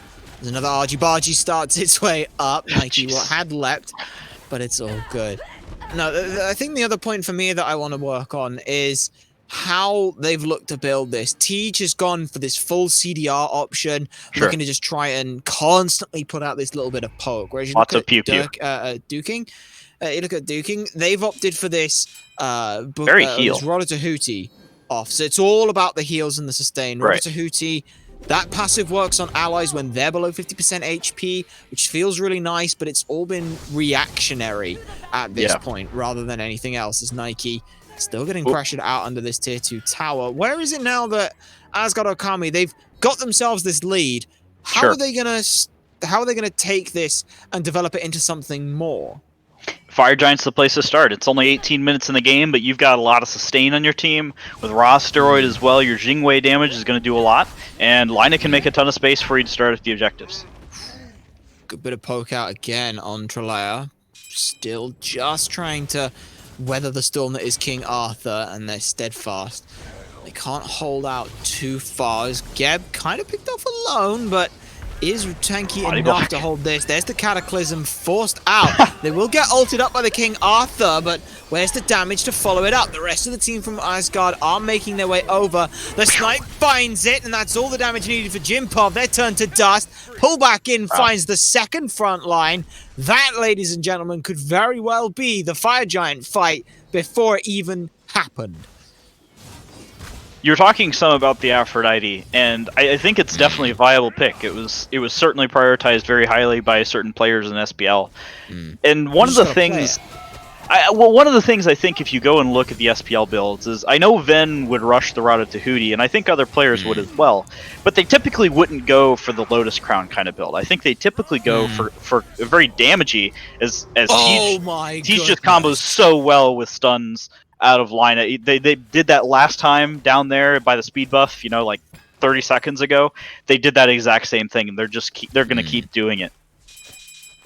It's a disgusting comp when you have two gods whose ultimates are up pretty much whenever they need them. Yeah. No, we can take a quick look at Searing Pain. I know its cooldown ends at about 70 seconds, so with that 40% CDR, it's up gotta be close to... It's 60 seconds? Yeah. It's 60 seconds plus 40% plus Chronos passive. That ability is off a cooldown extremely often. Seconds. Yeah, that's like I said. I wasn't kidding. It was 30 seconds ago. It's like 35 maybe if you're being technical, but it's a speedy cooldown. Yeah. It's not as if it doesn't exactly do a lot of damage either, as now Tej again finding a good snipe comes through around the backside. They're pushing on for a Phoenix siege here. With that Fire Giant gone, Tej will get another kill onto the Thanatos, and that should very well be the Phoenix. Only the Nike and Aphrodite are remaining. I don't know if they've got enough damage to be able to end here. No, they do. But it looks like they're going to give it a good damn try here. Frenzy's been popped. Then look how quick this Titan is falling. Nothing that anyone from Snipe eSports are going to do. And ladies and gentlemen, we're going to a Game 3 here with the Giants Finals. AsgardOkami, bring it back!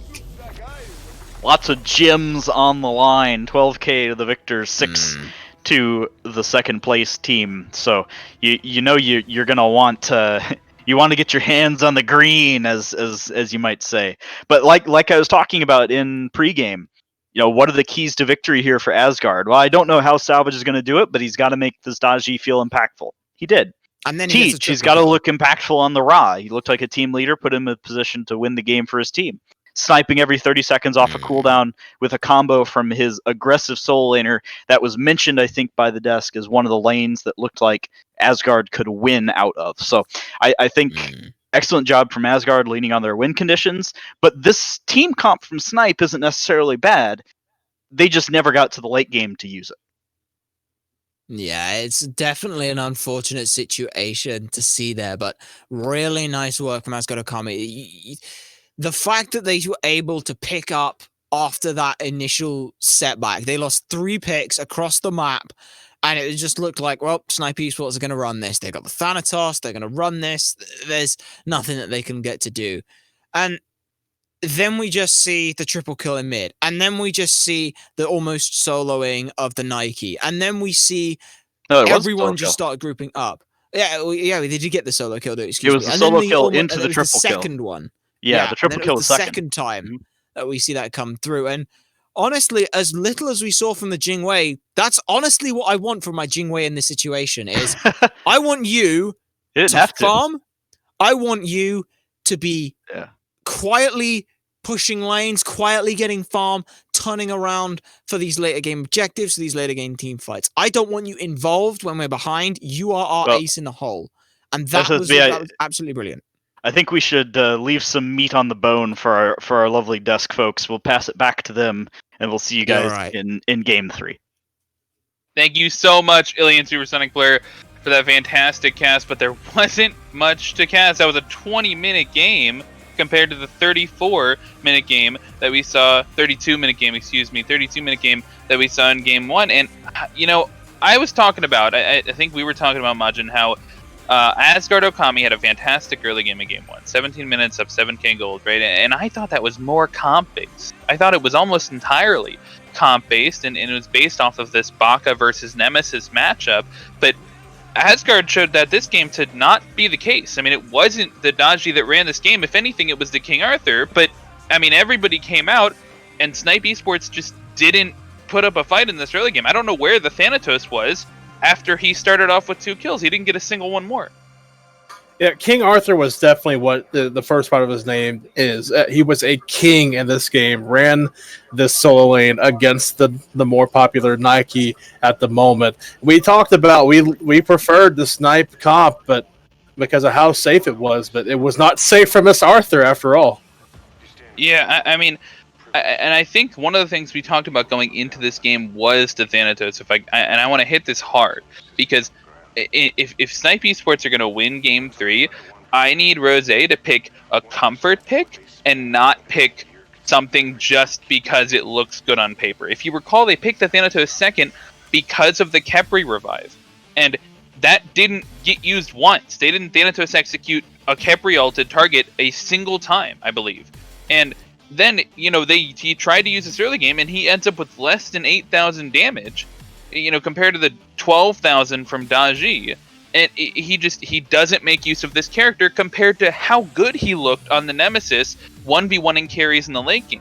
And I need him to be able to come out and put on a show in this game 3 if they have any chance of winning. And we saw in game 1, Rose was not quite as didn't they were aggressive, but didn't have the damage because Nemesis just doesn't bring quite that to the table so early. And in this game, within 4 minutes, had 2 kills, but like you said, after that, failed to get any. And with having to execute into a Kepriel and not using it, that's just I don't know what else to say other than you've got to use your picks how you pick them. Or otherwise, just let the executes get the phase 2 and force the other team to ban out the Achilles and the Thanatos itself. Absolutely. This was a hard-hitting win from Asgard. 20 minutes, that's a statement. They come out with this comfort pick Ra, this, Daji, who didn't look great into that comp, but ended up being okay. This is a statement. I don't know how else I can say it, but, I mean, if Snipe eSports have to regain, if they're going to take this game 3, they have to consider the picks and bans differently, play more towards the early game, and I think, not get in their own heads about this game. But we were going to be thrown to a quick break before we get into those picks and bans. Stick around. You're not going to want to miss this game 3. You stand with the powerful, privileged, those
Beyond the reaches of mortality, three figures watch over us all. As suns are setting on a distant planet shores, they're watching and waiting, always orchestrating.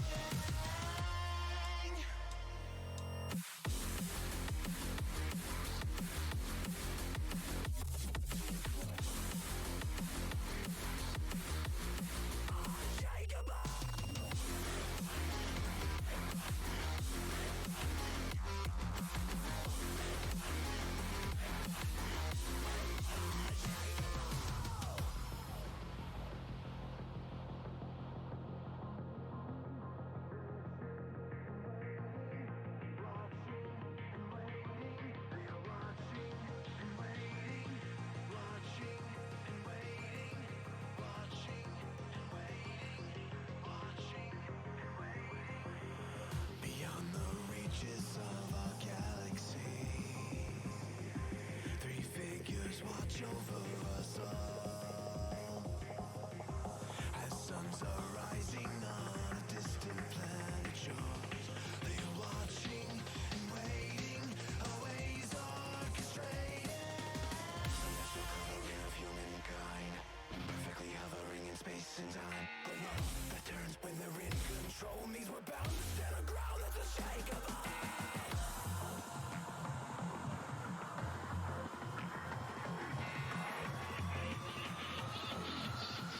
And welcome back. We're jumping into Game 3. Once again, this is the AGNA Giants Division Finals, and we are in Game 3, and I'm so excited. I wanted this from the start, man. I wanted to see a Game 3, and I don't know who's gonna win. It's not like yesterday, right? Yesterday we saw Iwayaya kind of troll in Game 1. And we sort of expected them to come out and win the next two games. Like, they were treating the whole thing like they were better. But this was close. I mean, we had a close fight, hard-fought Game 1. And we had a close, not a close Game 2, but a hard-fought Game 2 where, they made a statement. And now Sniper looking to come out, and we are running through picks and bans here. We already have the bans. We've got King Arthur banned, which was a fantastic pick from Asgard last time. He did a bunch. And Ganesh, what? Everything's coming out right now. I can't say enough, Majin. Yeah, the King Arthur, you've got to get rid of that, of how impactful it was. They want the Nike. You don't want to put the Nike back in the same situation.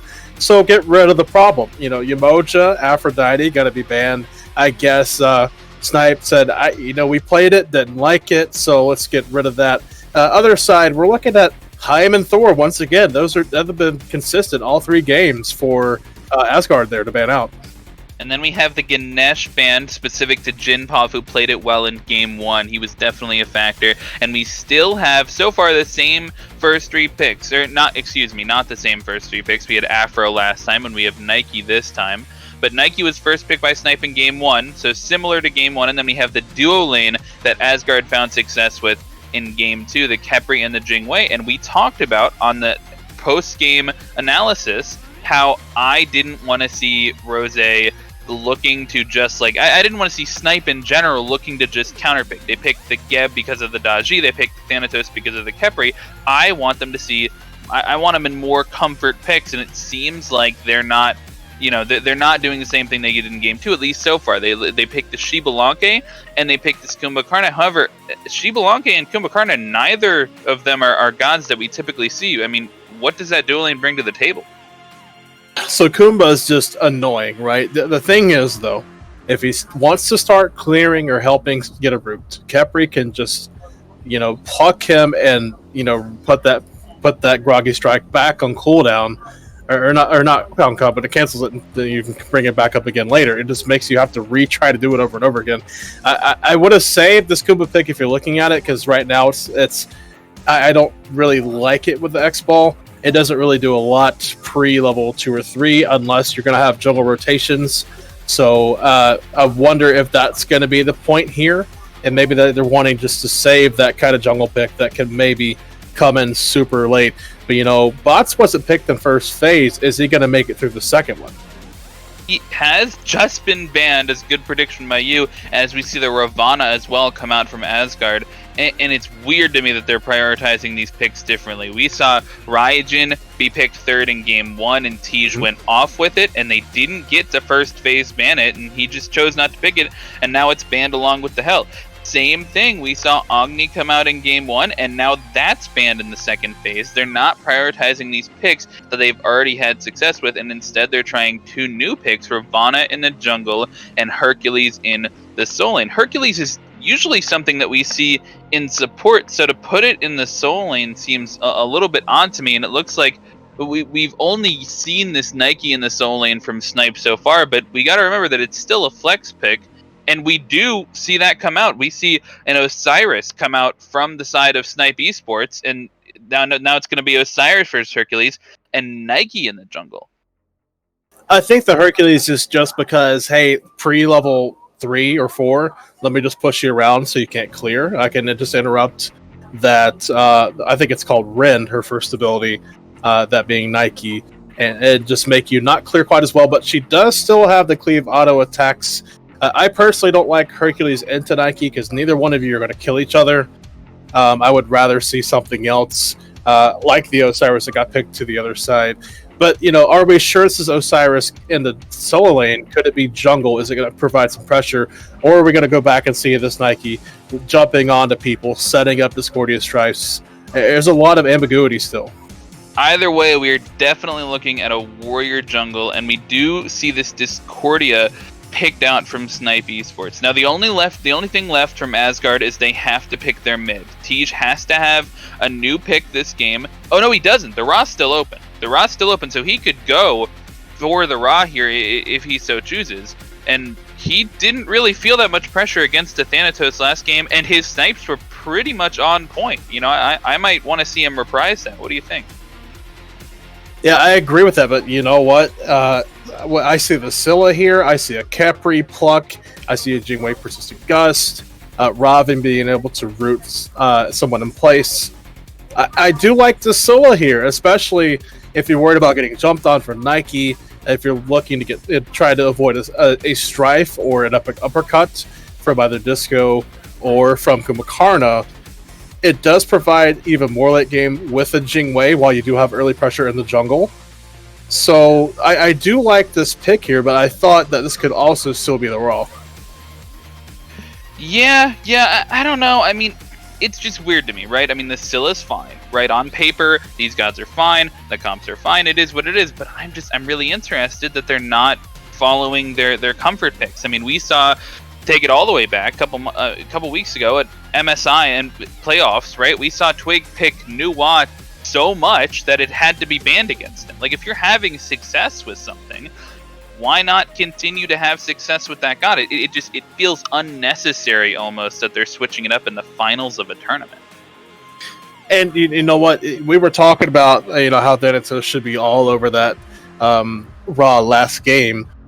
I want to say the same thing with Nike if that Raw would have been picked up, because a leap in and then a Mez in place right after by Kumba and then a strife on top. It's very hard to deal with if you're Raw. So I do prefer the Scylla pick over the two, but we shall see how it turns out. We definitely will see how it turns out. We are jumping into, this is a final game, Giants Division Finals. We are going to throw it to the casters, Supersonic Blur and Illy. Have some fun with it. Oh, have I been given the go-ahead for the fun with it? Oh, well, this is going to be a hell of a last game then. Snipe eSports take the first game, don't able to fight back for a 2-0 victory as AsgardOkami bring us to the game 3. Supersonic Blur and Illy for the cast here, and we get to have some fun with this one. And I think Duking's going to have a lot more fun this game, too. We saw him have an excellent game on the Agni, and I think the Discordia is much more along that same lines than the Aphrodite that he struggled on last game. And it looks like he's going for the same, I'm going to assume, Soul Gem build again on Discordia. This could be a really impactful character, and I'm excited to see how the mid lane turns out. Slightly less erratic behavior, hopefully, than they played on the Aphrodite, but we'll have to see how that one goes. They're a bit unruly for the early side of things with their magic, so...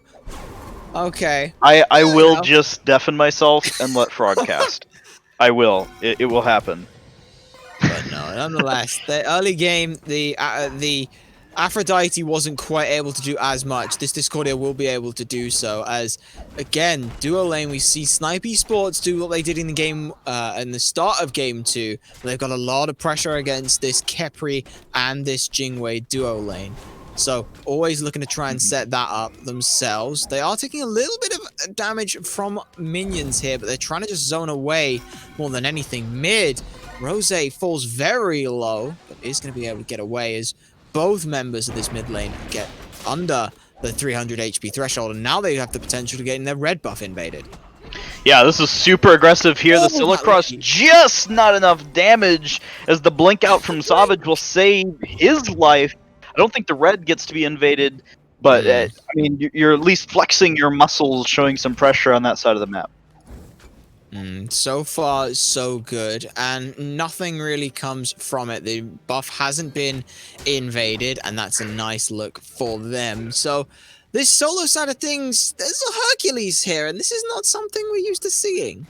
Yeah, Hercules solo is kind of a callback for about 3 years ago at this point. He's really been almost exclusively a support pick, just because of the power level of the characters that are being played solo nowadays. But hey, you know, he's still a warrior, he still does some damage, still good bruiser build. I'm excited to see what he can do with it. Agreed. He still has the opportunity to be able to run at you and constantly be a nuisance as a frontline wall to anyone they decide gets to have a wall put in front of them. The issue I have is how they deal with that in this early laning phase, especially against the likes of an Osiris, whose early bully potential is absolutely indomitable. Yeah, I mean, it really is. You take the Hercules passive that gives him power, and Osiris says, okay, I'll take your power and raise you some mitigations. And, I mean, what can you do? It's so much more dangerous. Yeah, no, mitigations are terrifying.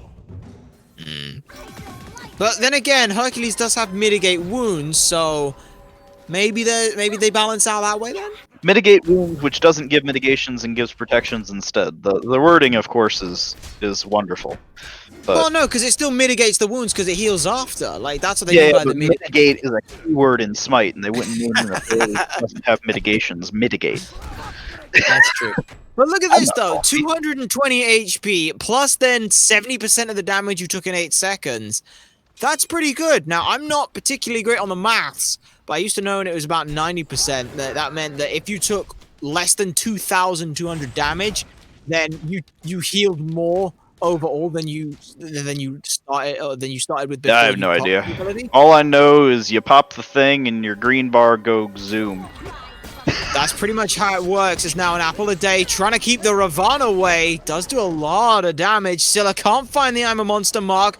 Crush to try and defend here. Good sick him, but Rose trims that one down. 2 for none. It's a great turnaround play there from Rose and Durking. Savage goes for the pick play, and Tej follows up with the I'm a Monster, but unfortunately wasn't level 5 yet on the Raven, and Tej whiffs his ult. So Duking plays well to get himself out of there. Jimpov on a good rotation, and Rose, of course, with the good up downs on the Nike jungle to take some kills. So Duking with the good juking is what we're saying there. Indeed. Is it juking? Is it supposed to be juking? I feel bad now because I'm saying do as in DU, but is it supposed to be Jew like that's a Europeanism right there. NA doesn't pronounce DU like a J ever. Fair enough. Fair enough. It would be kind of cool with names, as I'm sure everyone has heard. I am bad with names, so I'm making sure of that. Yeah. I got nothing for you. Ooh, maybe a little gank. Maybe a little gank as Valiant Leap goes over the wall, but this might not be the path to victory they wanted to see. Darkest of Nights can't hide from this one. Tej will be the one who picks that up. Ooh. Lord of the Afterlife comes through and gets a good bit of anti-heal. Stops the Hercules nonsense going through. Epic Uppercut sets up a second kill, and it's a 2-for-1 trade. Snipe eSports really not happy with the second game, starting this one off with a lot of vigor. Invade my blue buff more, he says.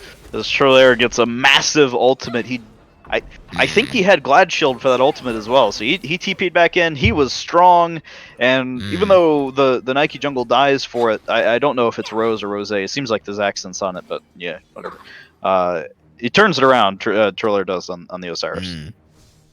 Yeah, very nice look for them, and this really put the Ravon a lot behind. But what is it that Okami are looking to do with this comp then? Where is their play out of, as we see a bit of a invade attempt go through? They'll force the Jingwei back, and that's all that's said on that. But what is it that Okami, like I said, what is Okami's comp looking to try and do here? I think Asgard are really looking to play around Tej and Dolphin in this game. They drafted two very, very excellent late game carries. They gave him a Khepri to protect him. Although the Khepri might be falling, as Alpha proves who the beta is, pushing into the enemy jungle there. Very But nice I think this is a protect the two carries kind of thing. Savage can kind of dive and do whatever he wants on the Raven. It's a very individualistic character. We saw Adapting play it very well at MSI as well. I mean, Adapting just had a great MSI to begin with. And then Lina, I think, just picks a comfortable character that he feels like he can frontline on and deal with an Osiris in lane and rotate and just be a body for the fight. All right, well, with that 2,000 gold lead now for Snipe eSports. We'll have to see whether or not AsgardOkami are able to get to this late stage. But late, as you mentioned, that is where AsgardOkami want to try and fight right now, as the Golden Apple Discordia does come out. Scarab's Blessing and I'm a Monster both used very preemptively there. Didn't even find a target for it. He does live, but I'm not sure as to whether either or both of those were necessary. Well, he saves the beads, and the extra security can't hurt that much. The most they're going to get, go for an audacious Gold Fury here. Don't you dare make the Apollo joke again.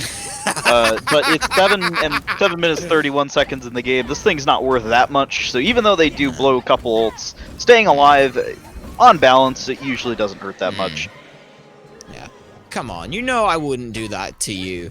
I wouldn't use the moves twice on you. Like, come on. Mesmerizing. Hey. Oh, what a sweet serenade that would be. But no, more puns. I will get more puns later. You know, the more puns you say, the mightier my yawns are. Hey. Oh, I can't be. Well, that's a good point. You can't be sleeping on what this Kumbhakana is going to be able to do. Options for the high CC. That one's not even original. I'm not trying to be original. It's just a pun, all right? I am the Pungent Master, and this is my domain. And that's what Snipe eSports are saying about this area around for this blue buff. They do pull Darkest of Nights, but I felt a little bit apprehensive of a fight that never was going to happen. The buff was already gone. Yeah. Like that just... I'm not sold on the Darkest of Nights there. I think Snipe thought the buff was still up, and they just hadn't seen that Lene already had it around his waist. So they go for the invade. Turns out it's already dead, and they're walking away, probably a little bit sad, but it's not the end of the world. This is curious to me. This is the second time today I've seen a Xbalanque opt for the Transcendence here over the Devourer's Gauntlets. Is this still something that's prioritized here, as we see a bit more of a slap fight between the Hercules, but should be okay unless we see a full-on dive commit, tower push. Spicy. They might keep going for it. He can keep this one going. Charlie will find it. And that's why they call them the Lord of the Afterlife, I guess. Yeah, tough solo kill to take if you're Lene there, because you're a Hercules, right? Your strongest points in the early game is actually the dynasty will be over, I do believe, as he has just body blocked all the way to his grave. You could say this is the Jin dynasty. Yeah, just Jin. It's not the right Jin. I know it's wordplay. It's But the word has to be there. The word wasn't even there. It wasn't even close. it's wordplay. It's homophon or homophonic or whatever the phrasing is. It means the same thing. Don't anti my jokes like that. Like what happened there, where Rose just find themselves caught between the two towers and nowhere to find out. The unruly magic isn't quite good enough, and Chain of Blows might be good. 10-hand Shadow Fist gets the root in. Jim Pov will have to back away. Blink forward from the Ravon. He's going in. Never mind. He had to shell for it, though. Good beats. They haven't got the shell. Airstrikes coming through. They're just still looking for something. They really want to kill this guy. Finally, the passive. That's a lot to commit. It is, but I mean, Jim Pov used a lot to live as well, so I guess they just kept justifying it back and forth. Like, oh, well, I'll live it by use shell. Well, we use shell, so now we can, now we can toss this other ult in to try to get the kill. So who comes out on top in that whole situation there, then? I think Snipe's pretty happy. I mean, they got the kill in the end, and Lene is not having a good time over there in the soul lane. Alpha seems to be farming well. He's got a kill up and a little level lead action on Jablonke, which is always a good place to be. And Tej is making his way towards a late game Scylla, so all's fair for Asgard here overall. But Snipe is probably pretty happy with their situation. Certainly looks to be that situation. Let's hope that in the dead of this night, they don't end up finding a Jablonque coming around. You know you don't have to do it every sentence, right? I know. I definitely know. That doesn't mean I'm not going to. Because where's the fun in that? Good driving strike back into the tower, but we've seen how this one plays out before. Yeah. Lord of the Afterlife over whiffed. the top and misses everyone. Now comes the Mystic Rush, but around the back there, find Rose already with the first pick. Low is this is the one character, but they're not going to be able to find it. Out comes finally the Scarab's Blessing to try and help, but they're just going to wait this one out. Never mind, they don't wait it out. Instead, they pop it too early. Well, he's going to be happy about his ability to live there. Alpha's actually going to push down the tower in the face of Dolphin here, so certainly, once again, asserting his authority. His Pyromancer is going to be started up. Discordia not terrible DPS on this, and I guess neither does Nike, so they'll get this eventually. They should be able to. The critical thing is that they can take almost all the time in the world health bar is providing, because there's no one from Asgard around who's going to stop them. Yeah, that's true. I think a long time ago, you asked me about the Transcendence on Jablonque, and I think this has always been a pretty viable build for him. Recently, Jablonque won.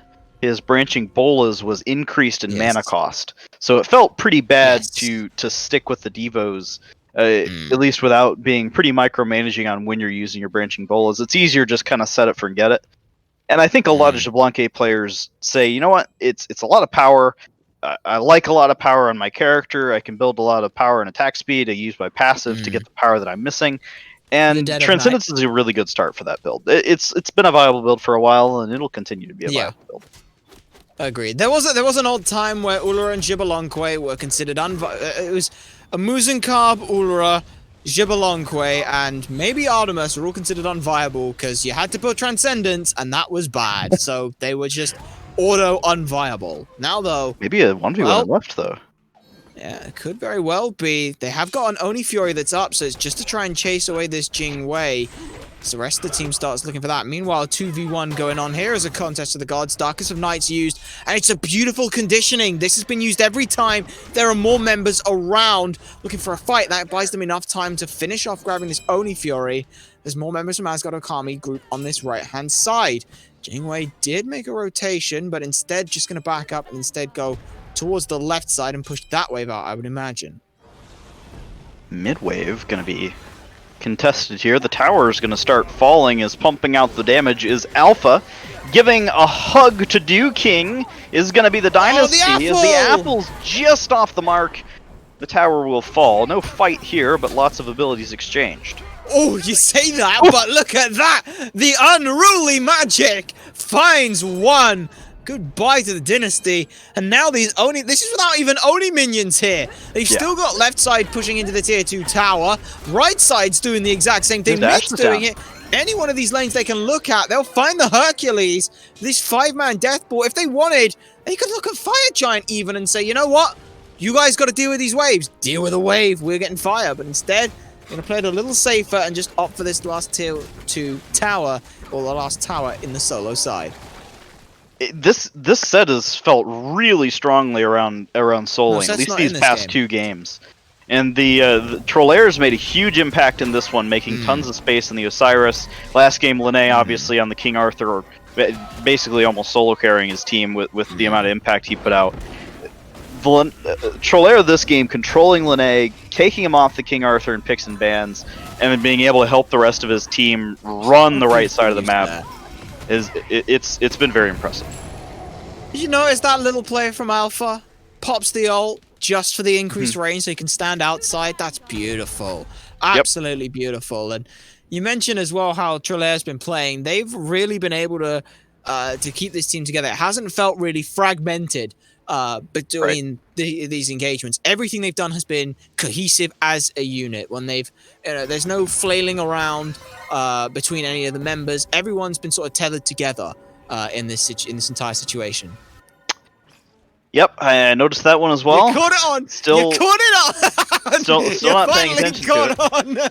I will say though, one constant for Snipe, I think, game 2 wasn't the greatest performance from Jinpov, but he's really looked pretty good. He was excellent in game 1, and Kumbhakarna is very quietly having a good game here as well. There's a little engage on this red buff area. Looking just to try and find a pick. They threw out the Discordia ult just to try and find something. Couldn't quite find anything. Rose eating a lot of damage there. This Scylla getting online. Huge amounts of damage already. Opting third item for a Soul Reaver at this point, just to try and help with the high HPs that they're facing into here. Soul Reaver, of course, has been a favorite item of mages ever since it existed, which is always. And it makes a lot of sense on Scylla. She's already got some percent pin in her 2 in her kit. She's got the flat pin from Deso, and Soul Reaver's just a good cherry on top. Darkest of Nights used very early as back in towards the crush goes Dirking, but they'll be fine. This is a very strange look for a siege here. There's still a tier 2 tower that they can go and grab, so that is more than fine for them to pick that up. As the red buff that they were fighting around earlier, they should have. It's a 5v5, and fight here though. They're gonna try and fight here. They've got an okay potential, and it's more on Snipe eSports, who are all kind of split away. He's got the wrap they on. might be trying to pincer this though. Maybe looking for some abilities. King gets them all with the strife, and there's the ult on top. Beautiful shots come through. Rose will be the last one to find it. Tier 2 tower being looked at by Alpha, channeling their inner ataraxia. Just focus the structures, and that's all I need to see from my hunters. Now, pushed further back is Crazy Dolphin. They will be alive. Whether or not they'll be around for this engagement is another matter entirely. Tej pushed out. Mid-Phoenix falls. And Snipe eSports, you can't get greedy here. Gotta back this one up, or they could overstay their welcome and be punished heavily for it.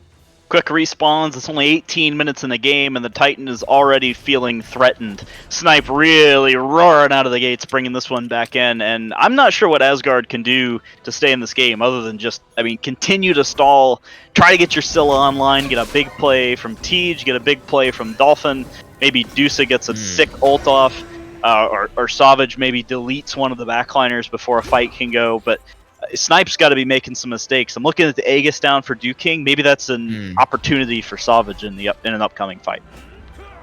There is potential, but for now, the biggest issue for me is some of these levels that look drastically unfortunate. It is very dangerous. Unfortunate's a way to put it. Yeah, that's one word that I can use. About all I can use while on air for given the current situation. But it's not just that situation. There's also the 13,000 gold lead they've now got to try and contend with. The writing feels like it's on the wall. And what is it that AsgardOkami? You mentioned that it's about waiting to make a mistake, but how do they buy themselves any time in any of these kind of engagements? Who's the target they've got to try and focus and Hail Mary dumpster dive? I don't think you get to choose the target. I don't think it's one of those things you can talk about ahead of time. I think it's Savage has got to say, okay, boys, I'm going to look for a pick. You got to follow me, try to keep me alive. I'll need a Kepri ult probably to get out, and that's rough right there. He needs that ult to be able to one-shot somebody. I don't know how they do it. That's also Arendite passive as well, so they will Yeah. have a little bit of vision on it, but Fire Giant worn off doesn't even matter. They've still got minion waves pushing up. That mid Phoenix is going to offer them 15K pressure gold here, lead. so yeah. At this point, the gold lead means they can be a lot more lenient with mistakes. I'd say they get about 3 mistakes in a team fight before it becomes a problem. And that's that a lot. Would be, yeah. 3 mistakes in a team fight is basically they all group up for Scylla ult and it hits both the tanks and puts them at half Yeah, HP. that's mistake that's one. the level of mistake. Yeah. Then You mistake need 2 2 more. then mistake is, I don't know, beadsing the Herc pull while you're in the air. That's your second mistake. And the third Yeah. mistake is not continuing the fight as Yeah. they end up taking the second Fire Giant. No contest here from anyone of AsgardOkami, Well, but that's to be expected. The good news is Savage's ult's going to be back up for Phoenix fight. The bad news is so is King's Aegis. And this was a window of opportunity I'm talking about. Now the mistakes for Snipe eSports have to get even bigger. And basically one of the carries just has to die. Maybe Alpha has to die so they can't take the Maybe some Phoenixes crazy with the crits? Titan off the back of it. Crazy crits maybe, but this is going to be tough as the Phoenix Seeds begins. Well, there's the Darkest of Nights used to try and push everyone back, and that Phoenix is sat at about 30% HP. Out comes the Apple a Day, puts one out of the way, and that's going to be the Dynasty for now. Phoenix has gone as again Alpha just hammering that home with the space that's being created. Not really much left for the Dynasty. Can't even get the ultimate off. No. There's a big mistake, though. Mistake picking one. up 2 members. And like you said, there's mistake 1. They still get the Phoenix. There's 3 members left. How are they going to keep this one going? Well, Hercules is going to try and do what they can. There's a pull, and there's the beads late. There's the second mistake, like I said. Oh, there's But the it's third. still okay, because look what's happening over on this right-hand side, or left-hand side. Rose is trying to take down this Phoenix with no minions. They have to back it out. King's Aegis is down. He Aegised nothing, expecting some more damage coming over the top, probably from Tej. He's in a position that they might be able to capitalize on here. Oof, nice Aegis comes through. Mystic Rush around the back trying to find it, but can't. Instead, the Discordia will be the one who secures that. Beats Forced and the Scarab's Blessing as well coming out. That's a very unfortunate look. 2 Phoenixes have fallen, and an overextension from the AsgardOkami.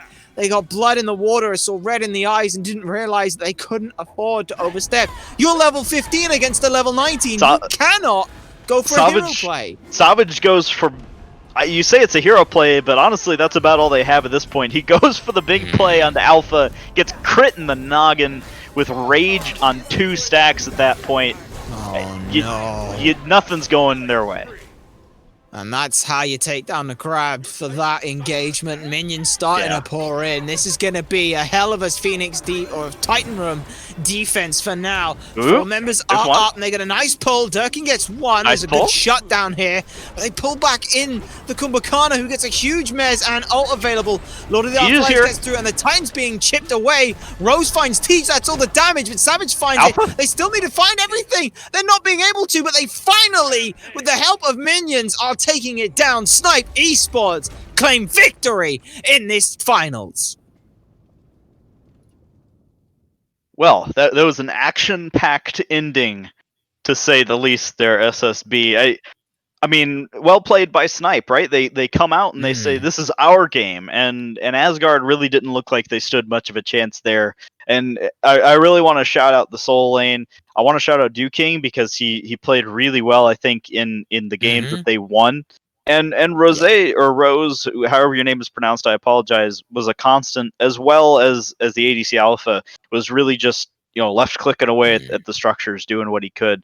But Asgard played well too, and don't forget that the game 2 of this set was a 20-minute it was over.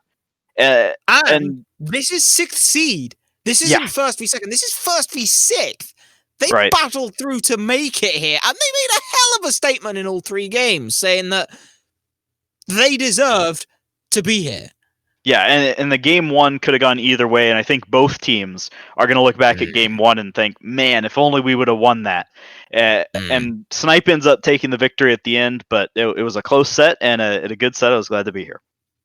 Agreed. And we could fawn over these games till the cows come home, but we got some other members on the desk who are more than willing to do that as well. So we're going to throw that back over for the last time this evening. Frog, Margin, It's all yours. Thank you so much, Supersonic Blur and Illy. Fantastic work on the cast, and that was the statement we were looking for, right? I mean, in Game 2, AsgardOkami came out and made the statement. We talked about it on the analysis. They came out 20 minutes, and the game was over. And, Snipe did the same thing. It may have taken 3 minutes longer, but, I mean, I don't think Asgard looked like they had a chance at any point in that game. No, it just looked like Snipe was. Oh, let me just say it this way. Game 1, we saw that Asgard had the better early game, and then at some point in time, the Snipe just took over and won the game. Go back to Game 2, it's the opposite way around. Snipe starts off great early for the first 5 to 7 minutes, and then Asgard says, "No, this is going to be our game." Well, this time Snipe says, "We're going to have the better early game, and we're going to make sure we win this game." And this is the first time the team that won the first 5 to 10 minutes of a game actually was able to be the victor.